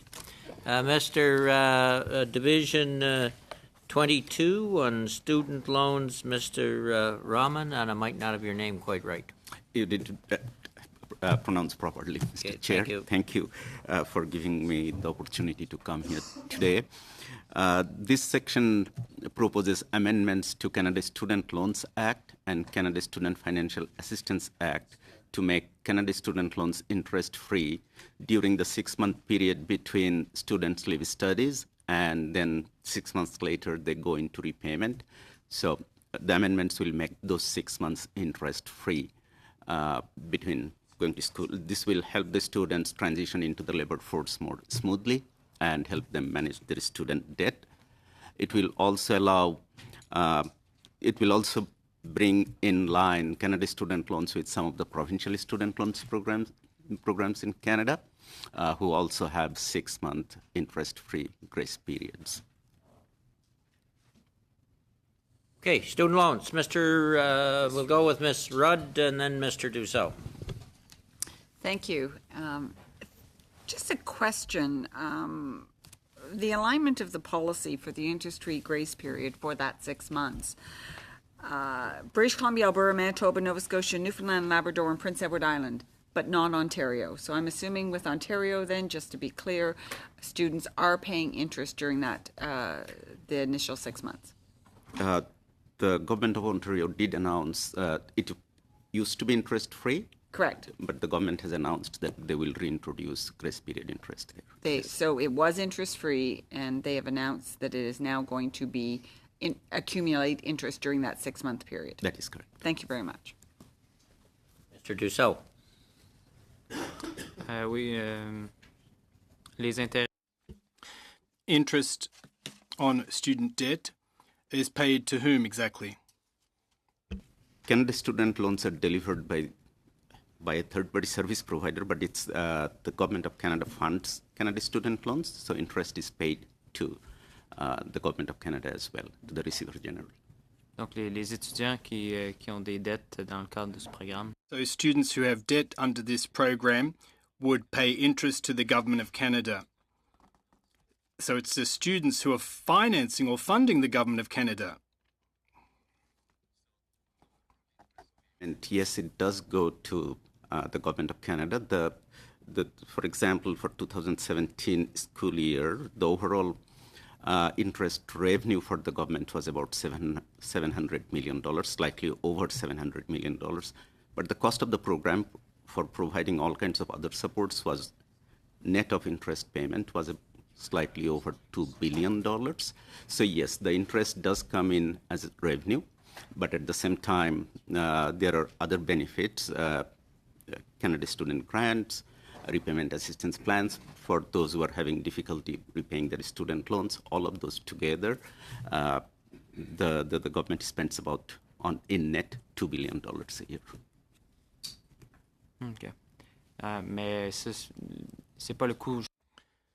But that's not just the operating costs, the $2 billion you're referring to, is it? It includes the loans under the bursaries and scholarships and loans program of the Government of Canada. So the operating costs amount to what exactly? The operating cost, the cost of delivering the program does have some operational cost administrative cost, for example, but they're mostly the cost of Canada Student Grants, repayment assistance plan, loan forgiveness for students in certain disciplines. Those are the major costs of the program. Yes, there are some administrative costs too. I don't have the numbers on me, but those are not very substantive in the amount of $2 billion that I referred to. Croyez-vous que ce serait préférable plutôt dans Do you think it would be better to cancel interest across the board, not just the first 6 months, but overall in relation to student loans, so that they wouldn't have to pay $700 million annually that would no longer go into the government's coffers? So right now, so the measure that has been announced, it is coupled with another measure that reduces the interest from prime plus 2.5 to prime for students who will be in repayment. It is completely interest-free during studies. Interest will accumulate once they go into repayment. As you know, for the two measures combined, the government will be investing about $1.7 billion over 5 years. Making it interest-free will definitely be quite an expensive undertaking. What has been done in recent years is injection of funding, very targeted funding. Student grants have been increased and eligibility has been increased as well. So that's where the funding has gone. And as I said, providing interest-free loans, that would come at a substantially higher cost as well. Et peut-être dernière question, ça représente combien? Final question. In terms of a percentage, how much does the interest on student loans amount to?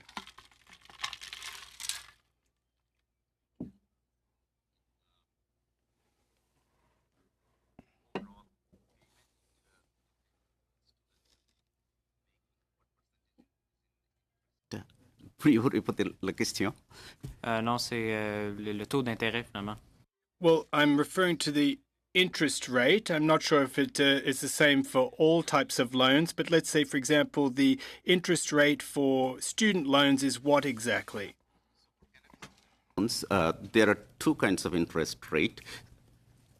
Stepping back for a second, there are federal student loans, which are Canada student loans, and their students also receive provincial student loans. Provinces determine the interest rates for the provincial portion. For Canada student loans, there are two interest rates. About 99% of our students use the variable rate, which is prime plus 2.5% now. The government just announced, the budget announced a reduction of that interest rate from prime plus 2.5 to prime. So that would be a reduction of 2.5% to interest rate. Prime rate now is 3.95. So current variable rate is 6.45. That will be reduced to 3.95 if the prime rate remains the same. OK, puis cette décision-là And it's the minister that is responsible for that decision. What minister, in fact, is responsible for the interest rate decision? So the rate itself is a part of the terms and conditions that the students sign when they're receiving a student loan. To make any changes to that terms and conditions, meaning to make any changes to that rate, the Minister of ESDC would have to go to cabinet, but with concurrence from the Minister of Finance. That's it. That's it? Yes. All in, all done on Division 22. Thank you very much, Mr. Rumman. Going to Division 23, Canada National Parks Act, Mr. McNamee, Director, Protected Areas Establishment, and Mr. Nadler, Acting Chief Executive Officer.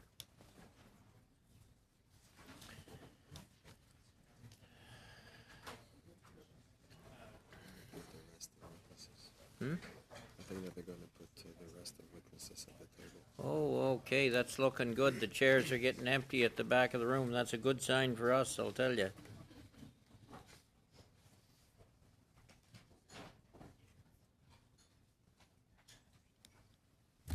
So I think Divisions 23, 24, and 26 are all at the table, I gather.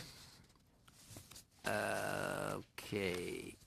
Then we'll start with Mr. Nadler. Sure, thank you, Floor Mr. is Chair. yours. Go ahead. Thanks kindly.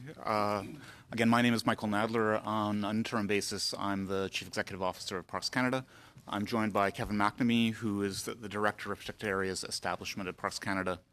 Thanks kindly for the opportunity to speak with you this evening. We know this is additional to very busy workloads, and we're grateful for the attention paid to our elements of the Budget Implementation Act this evening. There are three elements of the Act that pertain to Parks Canada. And so with your patience, Kevin and I can actually speak to all three in fairly rapid succession and take your questions at the end of each section.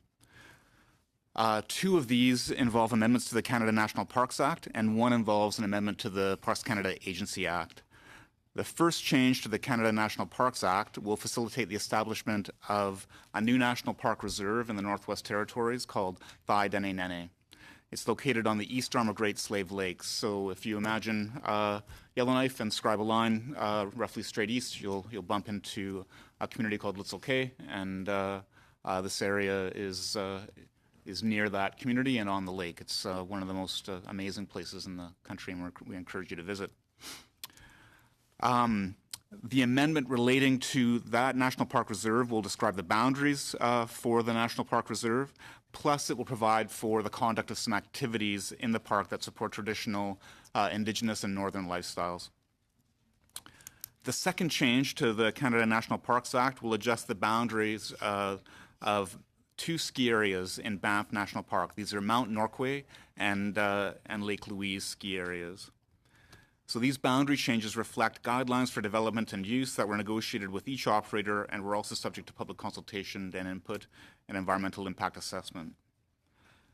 Incorporating the boundary changes into Schedule 5 of the Act will provide the two ski resorts with the business certainty that they need to conduct their operations and make ongoing investments in each of the resorts. The last item is a change to the Parks Canada Agency Act that will shift Parks Canada from a 2-year appropriation cycle to a 1-year appropriation cycle. This was actually proposed in Budget 2014 but was not legislated. It's come back for Budget 2019 and forms part of the Budget Implementation Act for 2019. So, Mr. Chair, with your permission, I can turn to Kevin McNamee, who can speak to the first item, which is Thai Dene Nene National Park Reserve. Go ahead. Thank you, Mr. Chairman. So the purpose of clauses 328 to 331 plus 333 is to amend the Canada National Parks Act to establish Thai Dene Nene National Park Reserve of Canada. The goal is to legally protect a 14,000 square kilometer area of the boreal forest in the traditional territory of the Letzel Cay Dene First Nation and several other Indigenous peoples as Canada's 47th national park. The government signaled its commitment to establish Thai Dene Nene in Budget 2016, which provided the long-term funding to establish, develop, and operate this park. During 2016-2017, 90% of participants in our national and regional consultations expressed support for establishing this National Park Reserve. The proposed amendments respond to some of the issues raised at that time. Parks Canada is concluding the necessary establishment agreements with the Government of the Northwest Territories, the Letzel Cay Dene, and the Northwest Territory Métis Nation, as well as consultations with several other Indigenous governments. The land transfer agreement with the Government of Northwest Territories is its key as it sets out the terms and conditions under which the territorial government will transfer the lands and waters for this reserve to Canada. So turning to the specific proposed amendments, Clause 331, which is pages and pages of metes and bounds, is simply a description of the boundary that goes into Schedule 2 of the Act.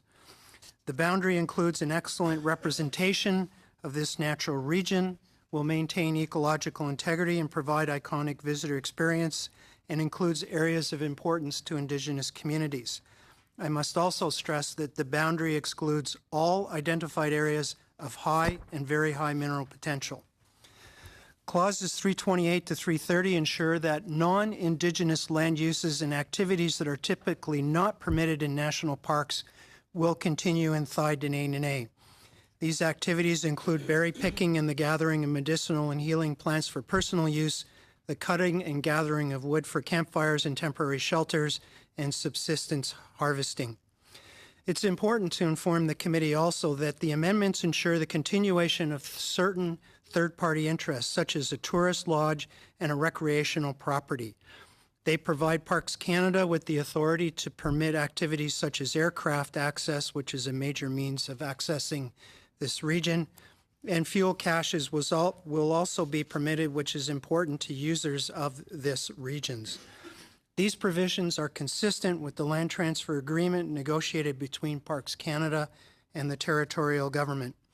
Finally, these amendments will only come into force after the land transfer agreement with the GNWT is signed, which we are hoping to accomplish this June. We're also working to sign at the same time agreements with Indigenous organizations. Thank you, Mr. Chair. All right, then that is all on Division 23, so we'll go to questions on that first. Any questions on Division 23 on the new National Park Reserve? Mr. Dussault?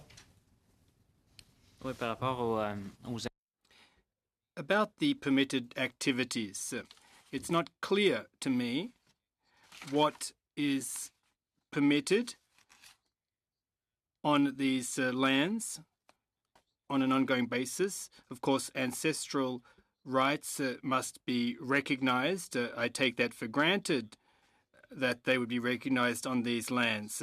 So how would this park be different to any other park when it comes to activities carried out in full recognition of the rights of Indigenous persons who obviously hold already a number of rights in relation to those lands?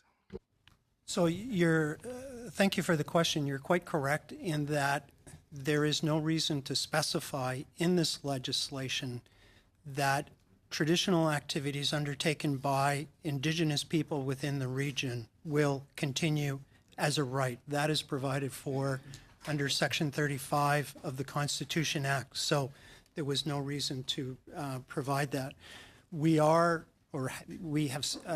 Negotiators have initialed an establishment agreement with the Letzelkay Dene First Nation and an impact and benefit agreement with the NWT Métis Nation that specifies how we will collaborate.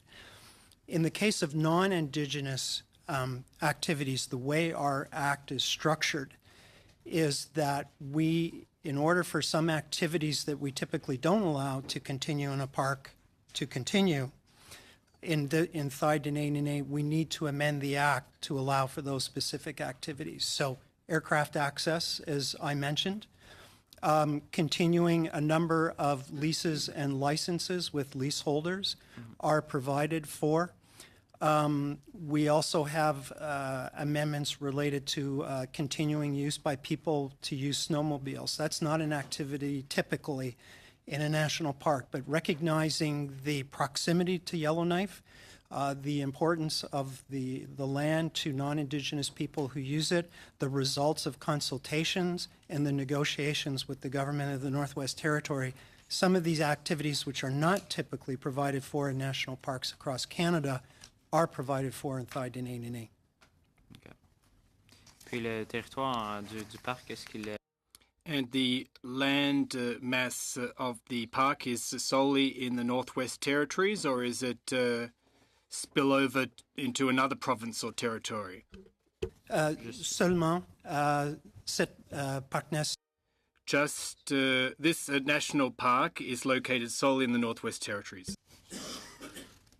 Merci. Mr. Vincent Pearson. Pearson Lake Pearson. Okay, Pearson. Okay, that's better. Hello, Mr. Naylor. It's good to see you again. Just wondering, where did the idea for this park come from?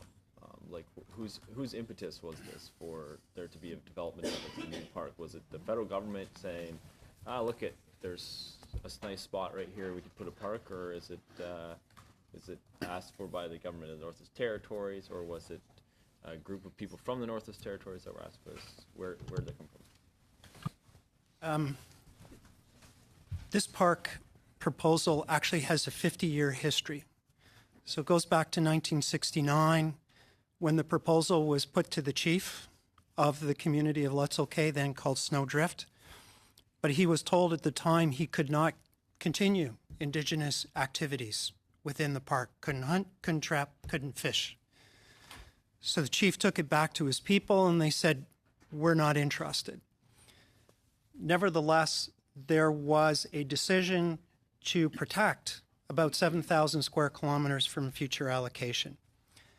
So really, there was a number of attempts over the decades to try and get it going. So finally, in 2006, the Minister of the Environment at that time signed a memorandum of understanding with the community of Letzel Cay, because the elders there, and you'll hear this story tomorrow because you'll have the chief of Letzel Cay Dene First Nation appearing.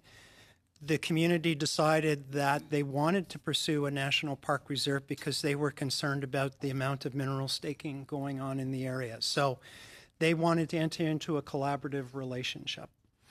So we moved forward with that. Following the devolution of the lands and waters of the Northwest Territories to the government of the Northwest Territories in about 2014, the territorial government eventually invited us to work with them to negotiate a boundary and a national park reserve. So really what you've seen is the collaboration of Canada, the GNWT post-devolution, which is significant, the Letzel Cay Dene First Nation as the prime community pushing it, but also the support of the NWT Métis Nation and others. Mr. McLeod, and then back to Mr. DeSalle. Mr. McLeod. Thank you, Mr. Chair, and thank you for the presentation. This park is in my writing, and I'm very happy to see it reach the stage. It's been in the works for a long time. I know the chief that initially discussed it, Felix Lockhart, very well, and he put a lot of effort into this. But I think we really have to look at how things have evolved over the last while in order to make this park happen. First of all, it's always very difficult to get 4 different governments to agree. Federal government, government Northwest Territories, the Dene, the First Nations, and the Métis. But I think it shows the importance of this piece of land. It's in a location where there's a part of the eastern part of Great Slave Lake, a beautiful part of the lake, and there's forest, there's tundra, everything's there. Very hard to access, of course, but you know, this area is called Land of the Ancestors by the people from Letzel Cay, and it's a very important part of their country, and they want to see it happen. And this is one of the first places where there's really been strong Indigenous involvement. We're still trying to sort out the issues of how Wood Buffalo Park was established and what it did to the people, the Indigenous people of that area, when they couldn't trap, couldn't hunt, couldn't do anything in the park. And that was their livelihood. And so I really understand when the chief in 1960 said, we can't have an area closed off to us, because that was their primary way of surviving, is the hunting and fishing and trapping. I do have a quick question on the process of the park, and we're going to have witnesses appear before us tomorrow. But I wanted to talk about the process from going to a reserve to an actual national park. Can you describe that a little clearer for me? I'm not sure if I followed it. Yes. Thank you for the question. And you know, just to go to one of your earlier comments, it is quite significant that we have, you know, we're close to a deal with the government of the Northwest Territories post-devolution. It really is significant. So I recognize the committee primarily deals with financial matters, but so in the case of the National Park Reserve, this allows the government to set up a national park in places where there are land claims that have not yet been concluded. So it's places where the Government of Canada has accepted for negotiation a land claim. And so what this does is, in essence, it allows us to legally set it up as a national park reserve pending the conclusion of a land claim agreement, which may alter the boundary and provide other provisions. The Act, though, is clear in that a national park reserve is managed as a national park. So it's not a lesser form of national park. It simply signals that there is an active land claim process here yet to be finalized. So in order for this to eventually become a national park, we need to conclude agreements, the government needs to conclude agreements with all outstanding claims. The other thing is that, to go back to an earlier question, there's a provision in here that makes it clear that in going from a national park reserve to a national park, the non-Indigenous activities will continue. It makes it clear that the leases and licenses that are currently in place will continue. So we've covered that off, but that's essentially the difference and the transition. Mr. Dussault. C'est correct. Okay. No, I'm okay now. Thank you. All right. Thank you on that point. Turning to Division 24, I guess. Sure, and this division relates to ski area boundaries for Mount Norquay and Ski Lake Louise. And as many of you know, skiing has been part of Parks Canada's experiences in the mountain parks literally for decades, beginning as early as the 1930s. All of Canada's national parks are managed within a well-defined system of legislation, regulations, policies, and plans. And over the past decade, Parks Canada has been working with ski area operators, as well as a number of stakeholders and interveners on the regime for managing ski areas now and into the future in Banff National Park. And so the management of ski areas falls under the Canada National Parks Act, the 10-year Banff National Park Management Plan, and the Jasper Management Plan for Marmot Basin. Parks Canada umbrella guidelines for ski area management that date back to 2006. Resort-specific guidelines that are negotiated with each operator are subject to impact assessment and then are also subject to public consultation. And then long-range plans that are developed by the operators themselves, which also go through impact assessment and public consultation. The ski resort-specific guidelines set the boundaries for the ski area and also set the direction for ski area development for the coming decades. They set this in ways that respect the national park setting and ecology while enabling the operator to take advantage of business opportunities and deliver outstanding experiences for Parks Canada's visitors. The new ski area boundaries for Lake Louise and Mount Norquay reflect the consensus that was found in the site guidelines for each resort, as well as all of the public input that fed into the process. So incorporating these boundaries into the Canada National Parks Act will provide operational certainty for the ski resorts, allowing them to implement their own business plans for each resort. I can take questions now on the two changes. Any questions? Mr. Dussault. Oui, je me demandais si vous aviez des commentaires par rapport à la présence de... Now, regarding these measures in the Budget Implementation Act, does that strike you as really necessary to have these measures in a Budget Implementation Act? Response. Well, in fact, there is some pressure that's brought to bear in that regard. Regarding establishing boundaries for our national parks, without which they wouldn't have the capacity to conduct their business next year, for example. You're not going to ask what the ski rates are? What? You're not going to ask what the ski rates are? How they compare to... Tremblant. Any other questions in this area? Sounds pretty straightforward. Thank you, gentlemen. And we'll turn to the last. Oh, I can speak to the one-year appropriation very quickly, if you like, Mr. Chair. Sorry, and take any questions that might arise. Under the Parks Canada Agency Act of 1999, our agency operates based on a 2-year cycle of appropriations. The government is working to bring more departments and agencies into a 1-year appropriation model. So for Parks Canada, this was actually announced as part of Budget 2014, but was never legislated. It was again announced in Budget 2019 and now forms part of this piece of legislation. Parks Canada is presently working with the Department of Finance on the transition to a single-year appropriation model. Part of the rationale and something that is invisible to many Canadians is that Parks Canada is one of the government's largest asset holders.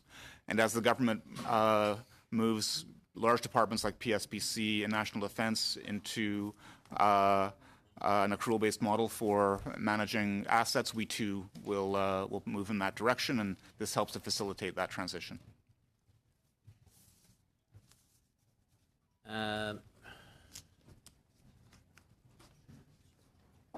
And what's the model right now? It's a 2-year cycle, so we would shift to a 1-year cycle, like most federal departments. Okay, just doesn't really apply to this, but I'm going to ask you anyway. On I'm just going to give you an example on Prince Edward Island. Sure.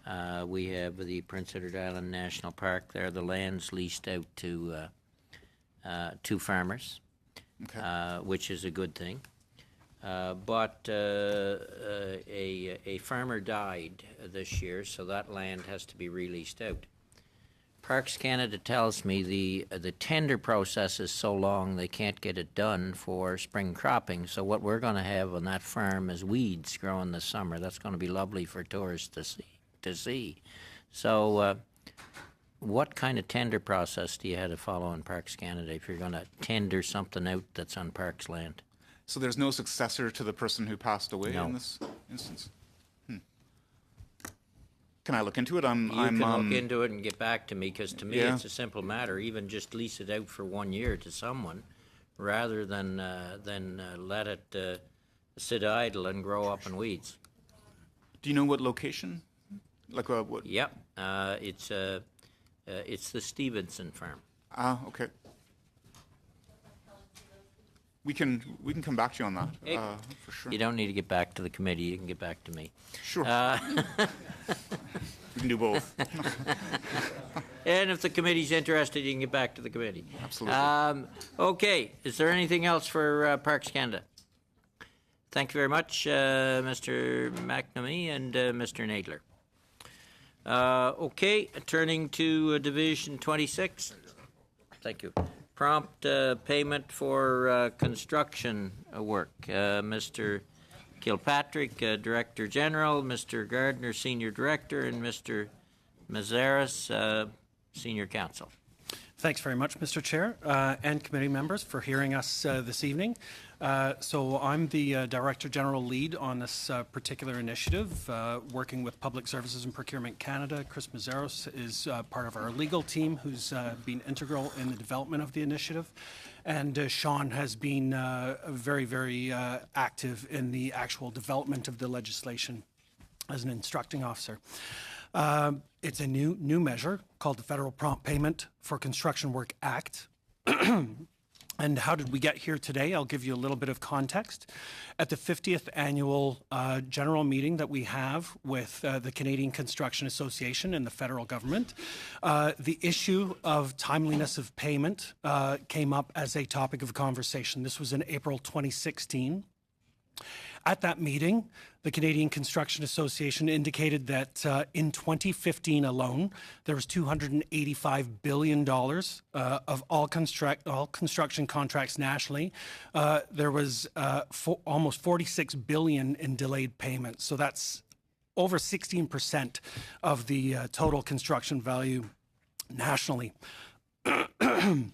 So payments made to contractors were evidently not flowing effectively through the payment chain to subcontractors, subcontractors, etc. So at that meeting, the federal government was asked to take a leadership role and engage in dialogue with the Canadian Construction Association and others to identify, assess, and implement possible measures to address timeliness of payments. So in early 2018, Public Services and Procurement Canada commissioned independent experts to lead an engagement process seeking input from the national construction industry to identify the elements required excuse me, to develop a robust prompt payment regime. The independent experts led the national engagement process. They invited stakeholders from across Canada to participate.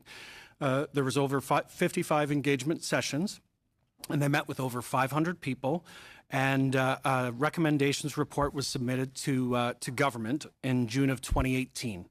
In August of 2018, the independent experts hosted a stakeholder meeting in Toronto to discuss the recommendations report and the reasoning behind those recommendations with industry stakeholders. So now to the actual legislation. The new legislation was developed. It's informed by the recommendations report, and it will help ensure payments flow down the construction payment chain promptly and contribute to the government's objective of achieving best value on its construction projects. So this applies to federal contracts, federal projects on federal lands. So typically, legislation dealing with contractual relations would fall within provincial jurisdiction in relation to property and civil rights. However, the federal legislation will apply exclusively to federal projects on federal lands. The construction industry, we've been working very closely with the construction industry throughout over the past number of years, and this has culminated to this point in the development of legislation. The construction industry directly employs over 1.5 million Canadians. It represents 7.5% of Canada's total workforce and is approximately 7.2% of the gross domestic product for Canada. We have engaged with the Canadian Construction Association, the National Trade Contractors Coalition of Canada, and the General Contractors Alliance of Canada, amongst others, and it has been, our efforts have been supported to date. Ontario Bill 142, which was a provincial bill including similar prompt payment terms and adjudication measures, was unanimously supported and received royal assent in Ontario in December of 2017.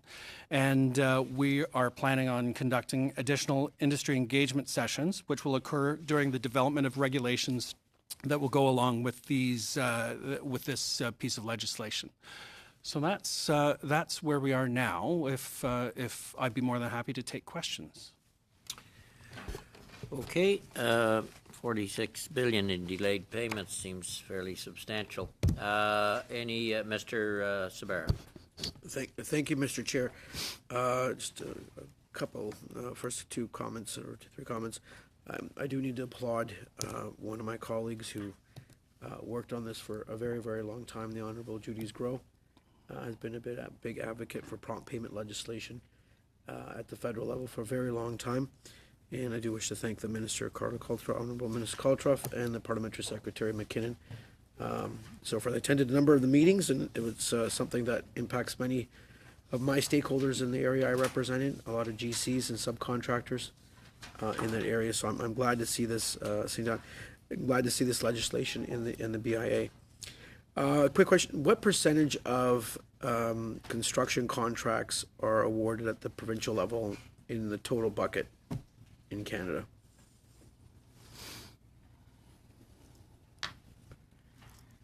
I guess ultimately what we've been told by the Canadian Construction Association is the federal government deals with about 1% of the commercial construction market. So that would suggest that the 99% is others. Yes, and the other is a majority of the province and municipal and regional levels.